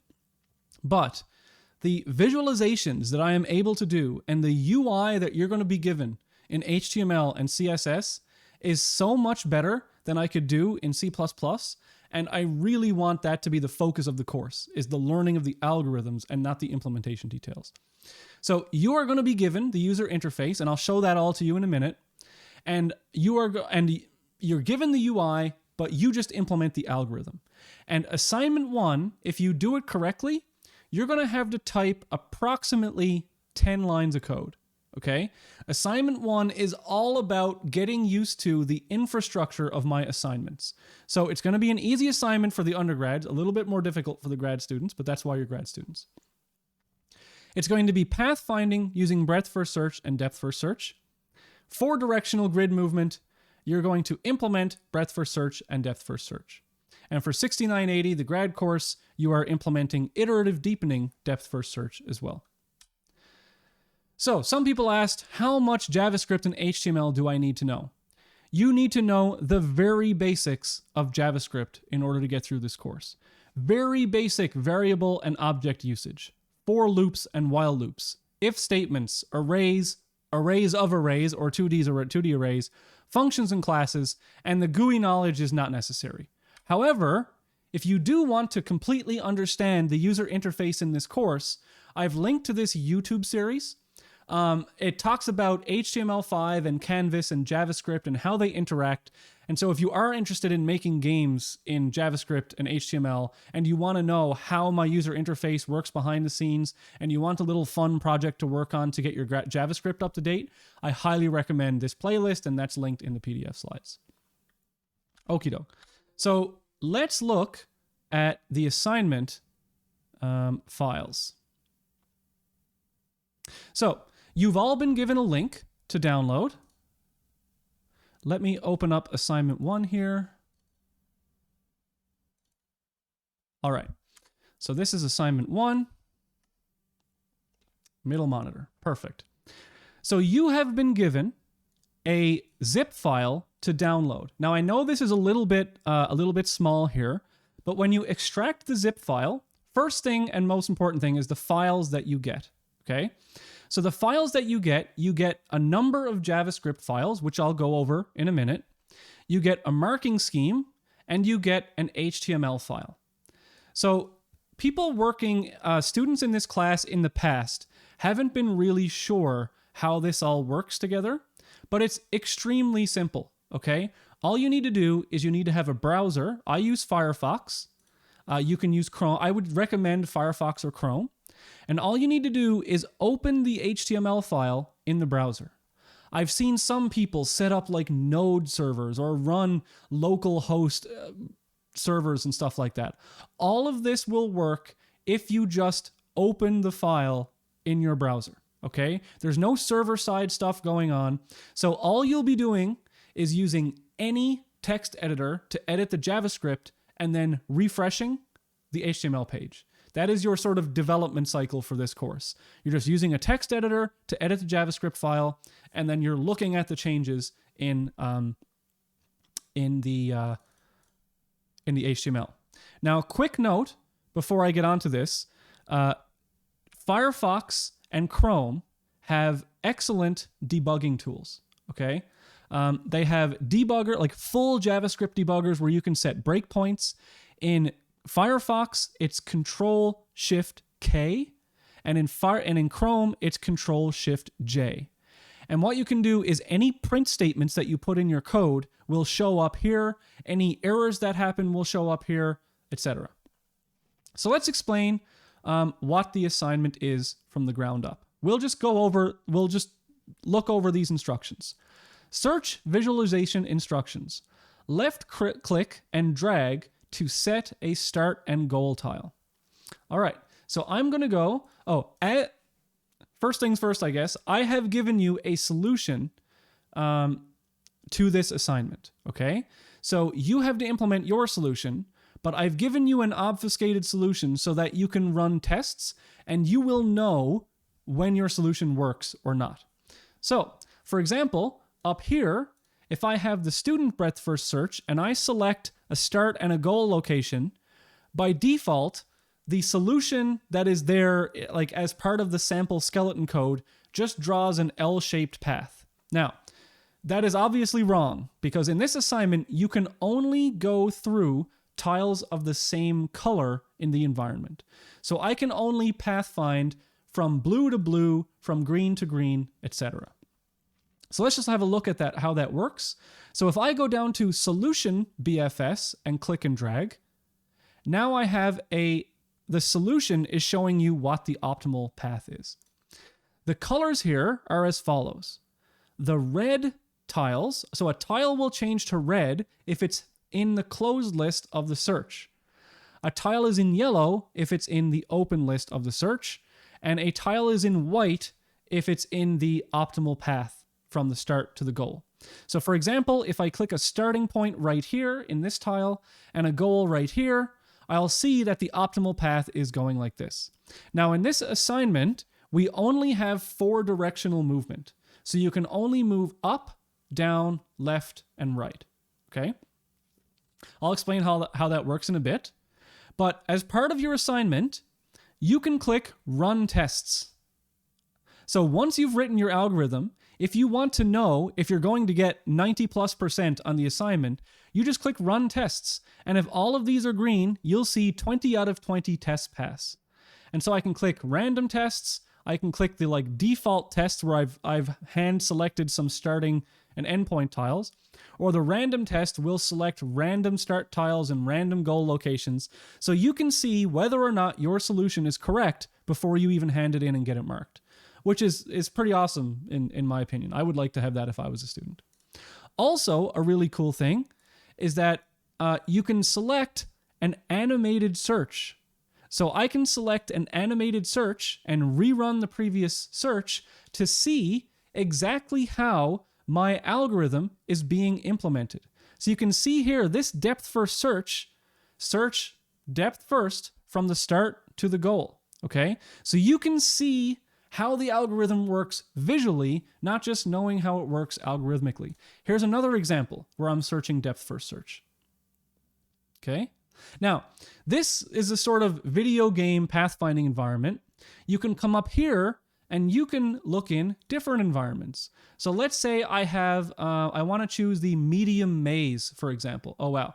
Toggling the grid is probably pretty good for these larger ones. So if I click up here, and then I click somewhere down here, let's look how the breadth first search works in this case, right?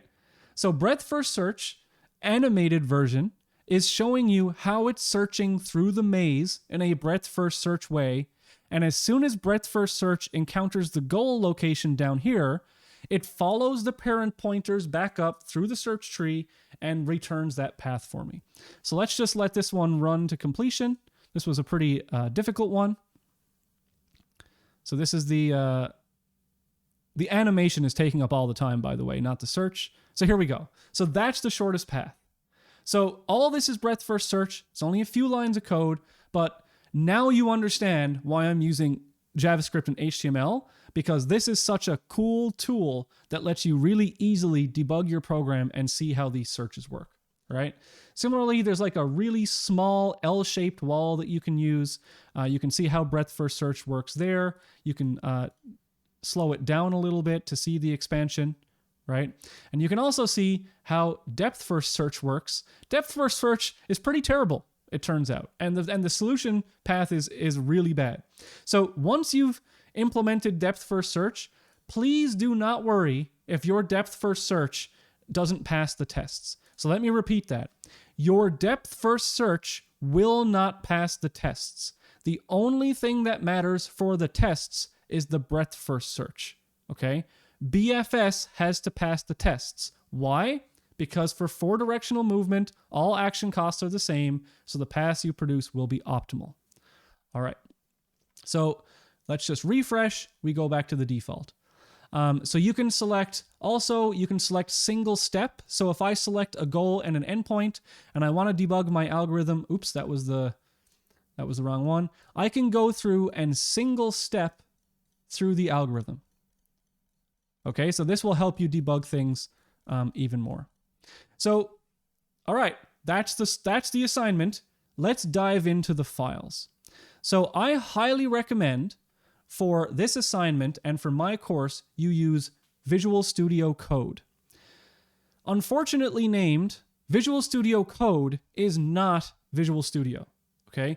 Visual Studio is a completely separate product. It's a completely separate program. It is hundreds of gigabytes large, or however big it is, not hundreds, but it's many gigabytes large. It's a full-fledged compiler, okay? Visual Studio is a glorified text editor that allows you to script things and hook in compilers and stuff if you want to. But we are just using Visual Studio Code as a really nice text editor for this course. Okay, so look at the files. The cool thing about Visual Studio Code is that it looks like it's an IDE. I would say it's an IDE, but you can click Open Folder. And if you open the folder for the assignment, you will see all the files in the assignment over here. So what you'll be doing is you'll be making some changes in Visual Studio Code. You will save your file. You'll come back to your HTML file. You'll hit Control-R to reload, and all of your files will be there. Okay. Okay. I see some questions out there in the chat, but I want to get through this, and then I'll answer questions at the end, if you don't mind. So in this assignment, your goal is that you will be filling out one of these files. So that is the search_student file. That's all you ever need to type in, okay? So let's look at the, oops, I deleted a whole bunch of stuff. Let's go through search student and see what's here. All of your assignment 1 code should be in this file. It is the only file submitted. You may create additional functions or member variables within this class, but do not rename any of the existing class variables or function names since they are used by the GUI to perform specific functions. So I guess what I should do is explain a little bit at a high level how all this is tied together first. So there's a number of files that I give you. There's grid.js. Grid.js is just, it's just there to store the map, okay? So this grid has a get function and an is_out_of_bounds function. So you'll be able to get the value within the grid, and this grid class, essentially all it does is store the map. So you don't need to modify this file. Grid GUI is hundreds of lines long and implements all the functionality of the user interface. You do not need to ever, and please don't, modify that file for this assignment, okay? That does all of the user interface stuff.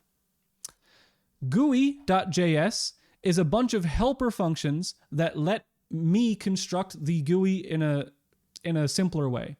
So GUI.js, this is all just more user interface functionality. So any of the UI stuff you do not have to worry about, okay? Index.html, that's the HTML file, which also contains all the data for all the maps, okay? So this is how the maps are stored. The maps themselves are just 2D structures which contain integers. So for example, a blank map, the blank map here, if I go back, here is blank, 32 by 32. You saw that it has all number 2s in it, okay?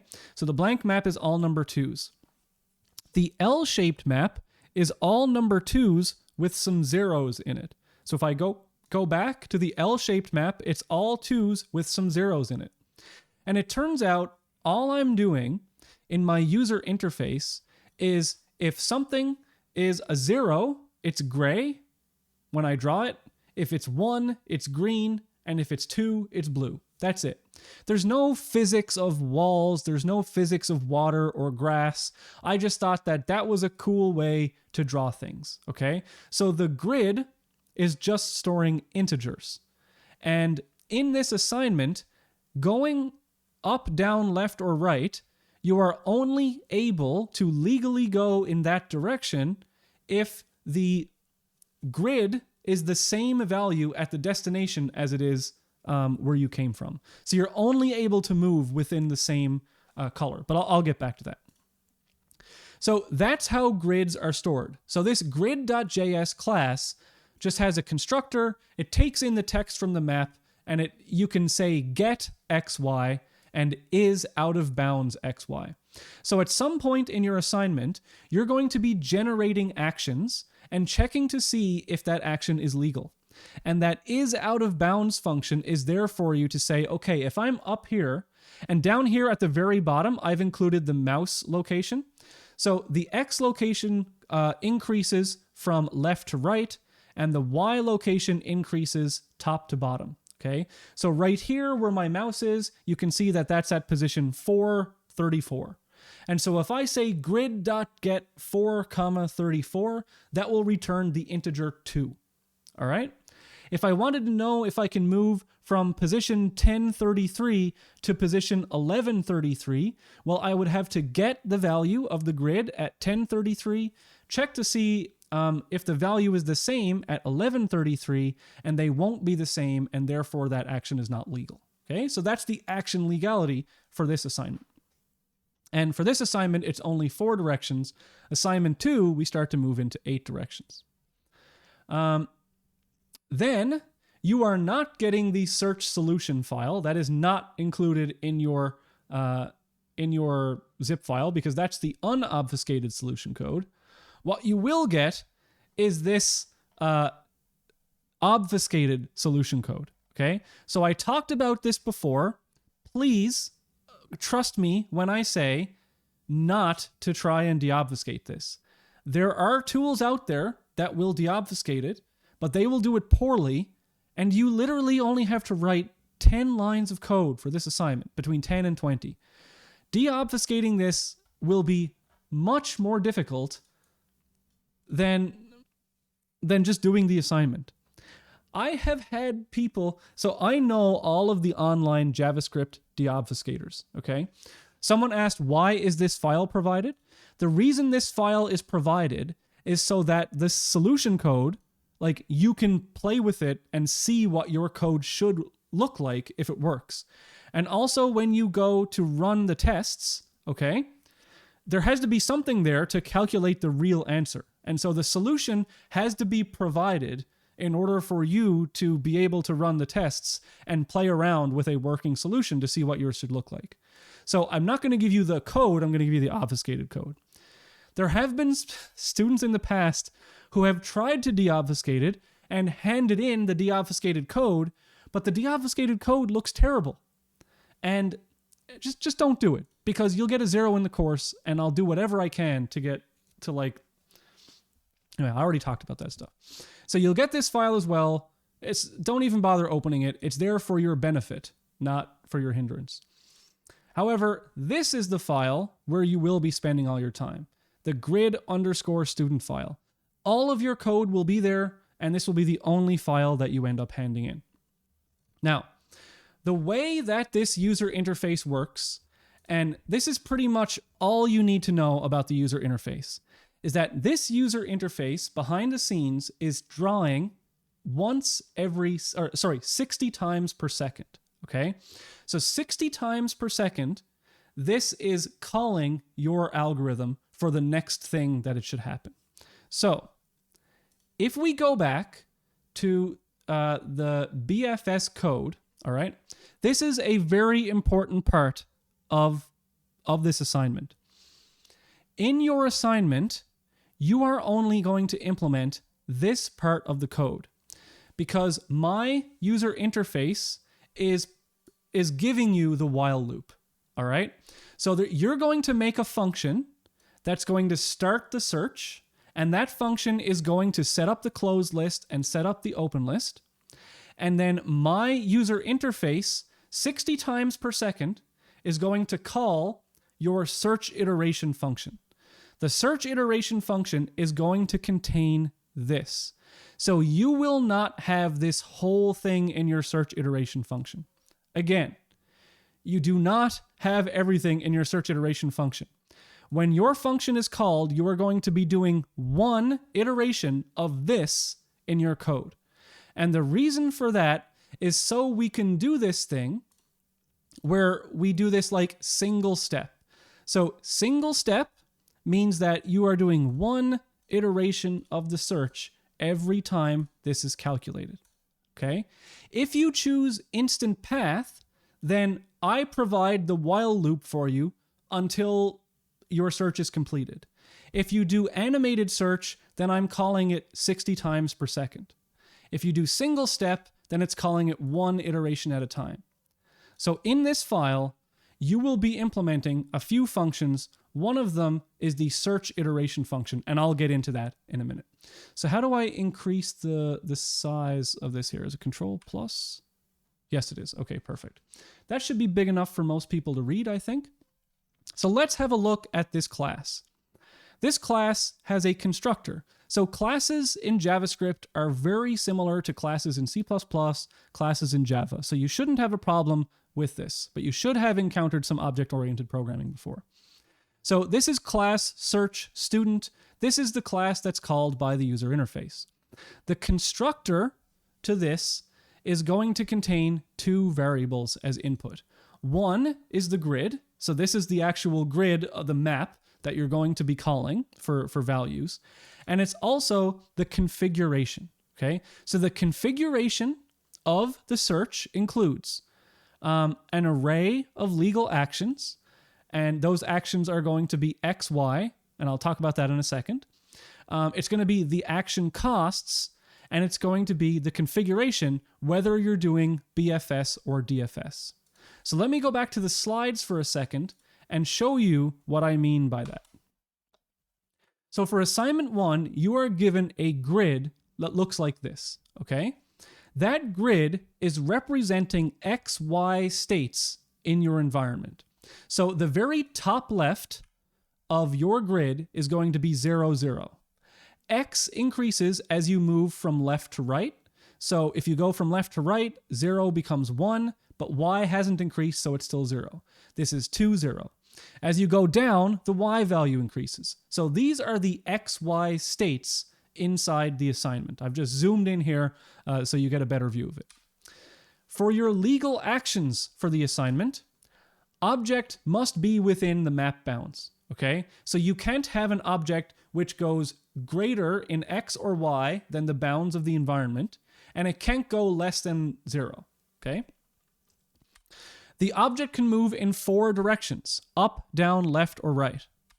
The object can only move to a space if it's the same color as where it currently is, okay? So if my object is currently on a blue square, I can't move to a green or a gray square.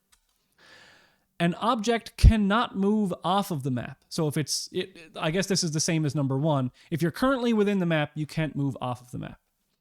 So an action is represented by a change in X and Y, okay? So if we are currently at this XY location, the 4 actions that are legal for this assignment are moving up, moving down, moving left, and moving right. So moving up is an XY of 0, -1, because we haven't moved anywhere in the X horizontal direction, and we moved up, or -1, in the Y direction. So an action of 0, -1 means move up. An action of 0, 1 means move down, because we've moved +1 in the Y direction and 0 in the X direction. Similarly, if we move horizontally, left is going to be -1 in the X and 0 in the Y. And for right, X is going to be 1 in the right and 0 in the Y. And I've also applied some action costs to this assignment, but for this assignment, all action costs are just going to be 100, okay? So the cost of the path is going to be the length of the path times 100. In this assignment, for assignment 1, we are only going to have objects of size 1. In assignment 2, we're going to have objects of size 1, 2, and 3, but we won't talk about that yet. So in assignment 1, it's very simple. The object is completely contained within one tile, which makes it very simple. The legal actions, so if we are here at this location, you cannot move to a tile of a different color. So this yellow isn't the color of the tile, it's just indicating where we are. So yes, it's true, you can move up, you can move to the right, you can move down, but you can't move to the left here because that is a tile of a different color. We've also got a node class. The node class, which is what the search tree is going to be made of these nodes.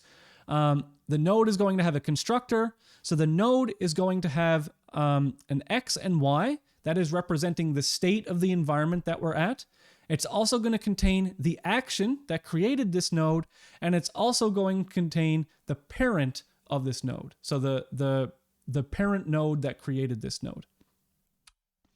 And again, in assignment 1 for BFS, you are only implementing inside the search iteration function what you see here in red. All right, so let's go back to the code now that you know how legal actions work. So this here, the actions, so this.config.actions, that is the array of legal actions. So you do not have to hard code up, down, left, and right in your expand functionality. You just need to look at config.actions, loop over that array, and then add that X and that Y to your current state. Config.action costs, that's just 100 for everything. So it's your action costs are going to be 100. And config.strategy is going to be a string, which is either BFS or DFS or IDDFS. So here, when you select these in the user interface, that changes the config.strategy variable within your code, okay? So what the constructor does is it sets up a pointer. So this dot grid equals grid. So whenever you want access to the grid to query, okay, is this one, what's the value of this tile in the grid? You're going to say this dot grid. We've also got some important variables here. We've got SX, SY, GX, and GY. So SX and SY, that is the starting tile of the search. That is the starting state of the search. And GX and GY are the goal X and the goal Y of the search. The cost is where you're going to store the cost of the search once it's been computed. We've got one variable here, which is this dot in progress, and that means whether or not the search is currently in progress, and I'll talk about that in a second. We've got the name, so this is the name of your group, and we've got, and I want you to set this equal to your last names in the group, if possible. Or should I? No, don't change that for now. That's fine. Leave that as it is. Then we've got three last variables. One is the path, one is the open list, and one is the closed list. So the path is where we're going to store the path if the search found a path from the start to the goal. The open list is storing nodes, and that is storing nodes that are currently in the open list. And the closed list is where you're going to store the states that have already been expanded. Perfect. So those are all the variables that you need for your search. So the start location, the goal location, the path, the open, and the closed list. Let's look at the first function, okay? So the way that this assignment operates is that when we click on a start location and a goal location, the start search function is called. So whenever I initially call, okay, here's a start and here's a goal in the user interface, start search is called in your class, okay? So you have to implement the functions in this class. So student to do, implement this function. And all the things you have to do are very well explained in the comments. So this function should set up all the necessary data structures to begin a new search.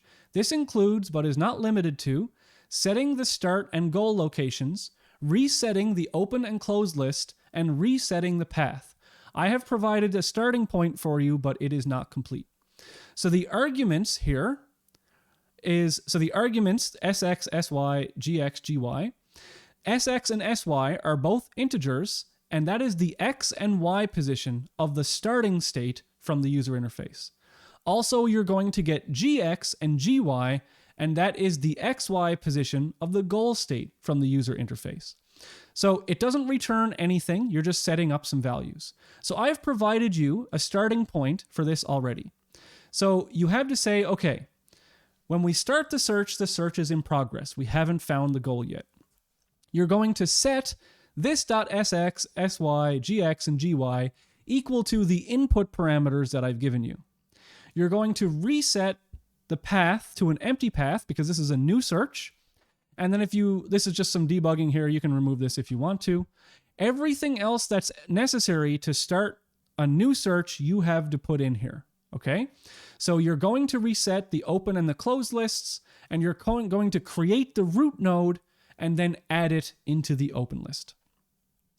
All right. The next function that you have to do is the isLegalAction check. So you are in charge of checking for legal actions, okay? So student to do, implement this function. This function should compute and return whether or not the given action is able to be performed from the given XY location. So here's the arguments. You get X, Y, and action. Arguments. XY. XY is the location of the given position.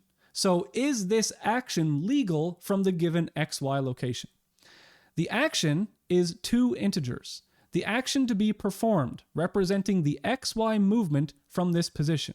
For example, 1, 0 is move 1 in the X direction and 0 in the Y direction. We already went over that. For this assignment, the only actions possible should be the 4 directional movements that you're going to get from config.actions, okay? And it's going to return a Boolean whether or not the given action is legal from the given point. So here's what you have to do. I would recommend creating nx, ny. So, for example, you can say let nx equal, now how do I get the location of the next object, or the next tile location?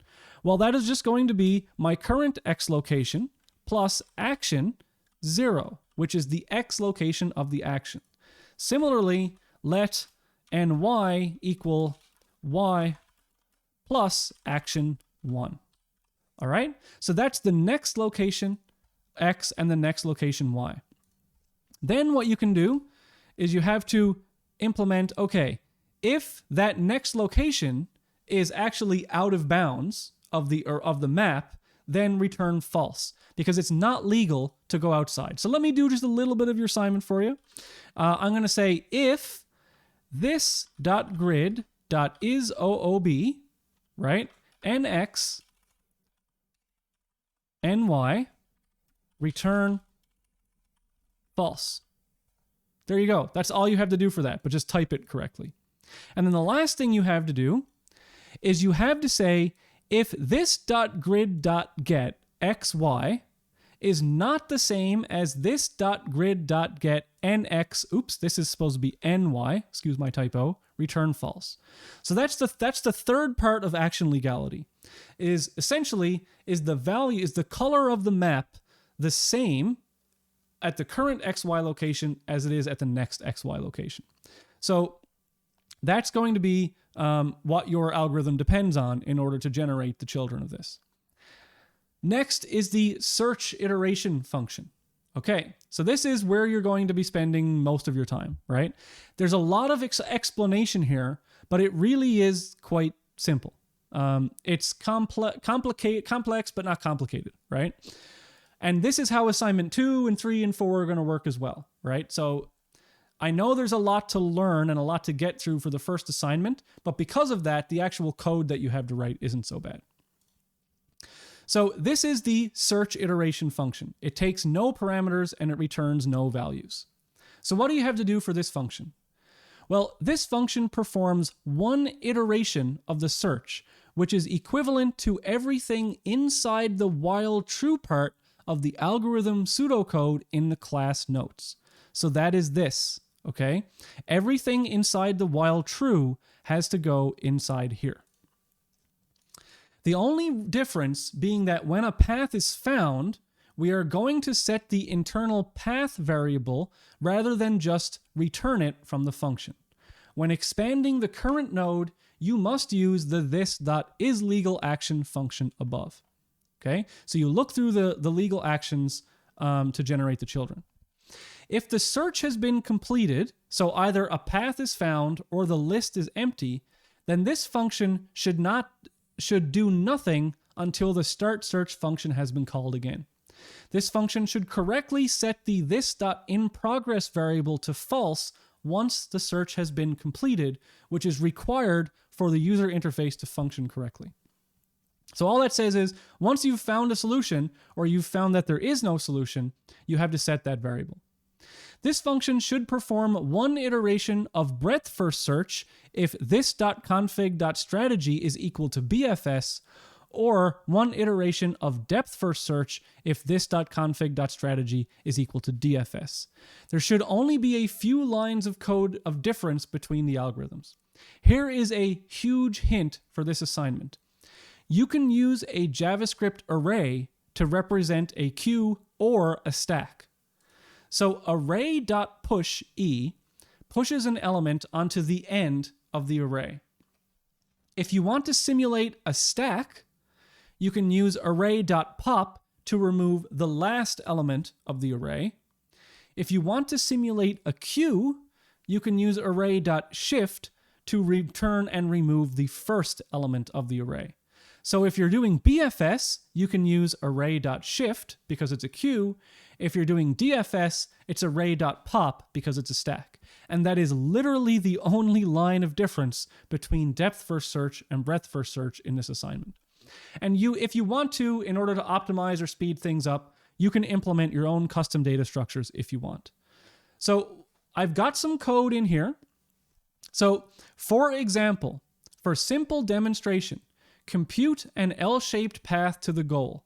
This is just so the user interface shows something when the student code is initially selected. Completely delete all of the code in this function and write your own solution. So all of this code here, actually you can leave this here. So this just says, if the search is not in progress, return and do nothing, right? And what I have here is I just compute an L-shaped path to show you how the path works. So if I go back to the assignment and I look at student BFS and I return a path, I just return an L-shaped path between the start and the goal, which is obviously incorrect, okay?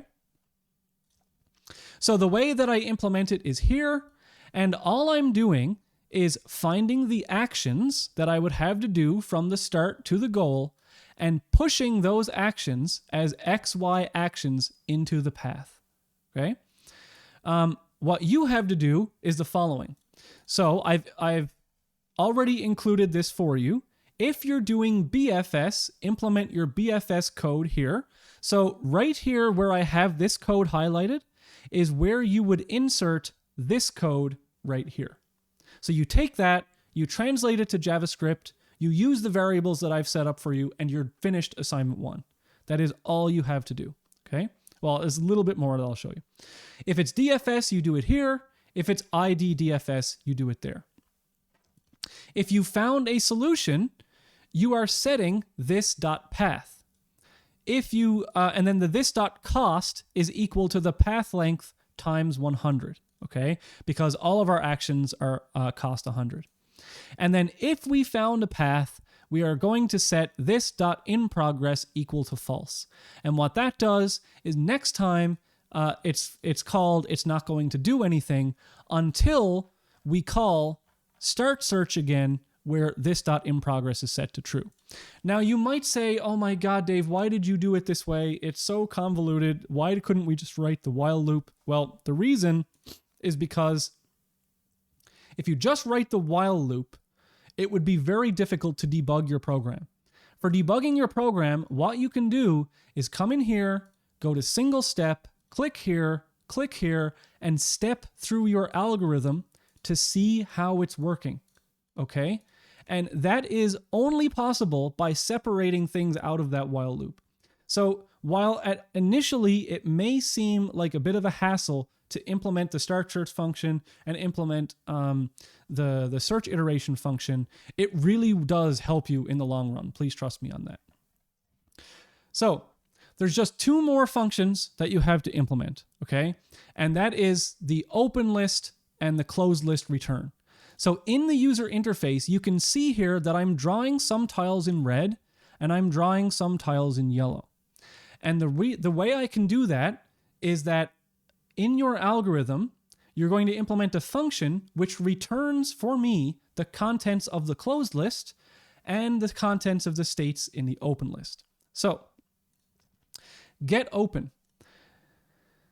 Implement this function. This function returns the current open list states in a given format. States, okay? So you're going to iterate through your open list of nodes, and then you're going to put those states in the nodes into this open list so that I can draw it in the user interface. So you just have to return a unique array, an array of unique XY states that are currently in the open list. That should be no problem. Similarly, you have to implement get closed, which is the contents of the closed list. So the closed list is an array of unique XY states that are currently in the closed list, okay? And the reason why these are separate functions, well, A, the open list is stored as nodes, and you have to convert it to states so I can draw them. And the closed list is, you may have a different data structure for your closed list, so you have to convert that to this for my purposes. On the bottom here, you are going to construct a node, and then that node will be used for your open list. Now, that is assignment 1, and I know I went like 2 hours today, and I apologize for that, but that extra hour gives you an extra 5 days on the assignment, and I don't want to miss out on that opportunity. I am going to go through things and like almost do assignment 1 for you and explain in complete detail how the user interface works, how this code works, and everything in the next assignment. So please go download the assignment, start working on it, and on the next class, I will be giving even more help with the assignment. All right, so I think that's all I have to say about it right now. Oh, I forgot. The one last thing is after you have found the node which contains the state that is the goal, okay? So at some point, you're going to be writing... Actually, no, I'll save that for you for now. You'll figure out how to write the path, and in the next stream, I'll be doing more of that. So I'll be doing more help in the next stream because this is too late already. All right, so we'll go back. So that's assignment 1. Assignment 1, you have 12 days to do it. So I know none of you are going to start it anytime soon, but you really should, especially if you're not familiar with JavaScript. So you have 12 days to do this assignment. It is due at 11:59 p.m. on the 28th on D2L. For the assignment, you are going to do it in groups of up to 2 people, as I said before, but only one of you is submitting your group's assignment, okay?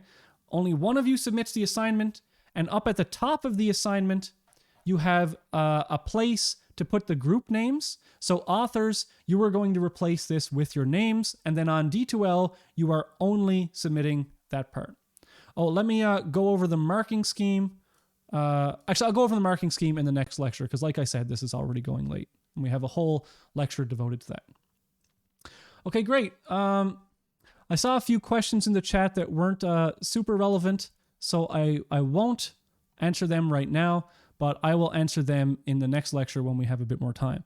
So sorry for going late. I wanted to give you as much time as possible. That extra 5 days is great. And I will see you all on Tuesday for the next lecture, which is going to be a help session for assignment 1.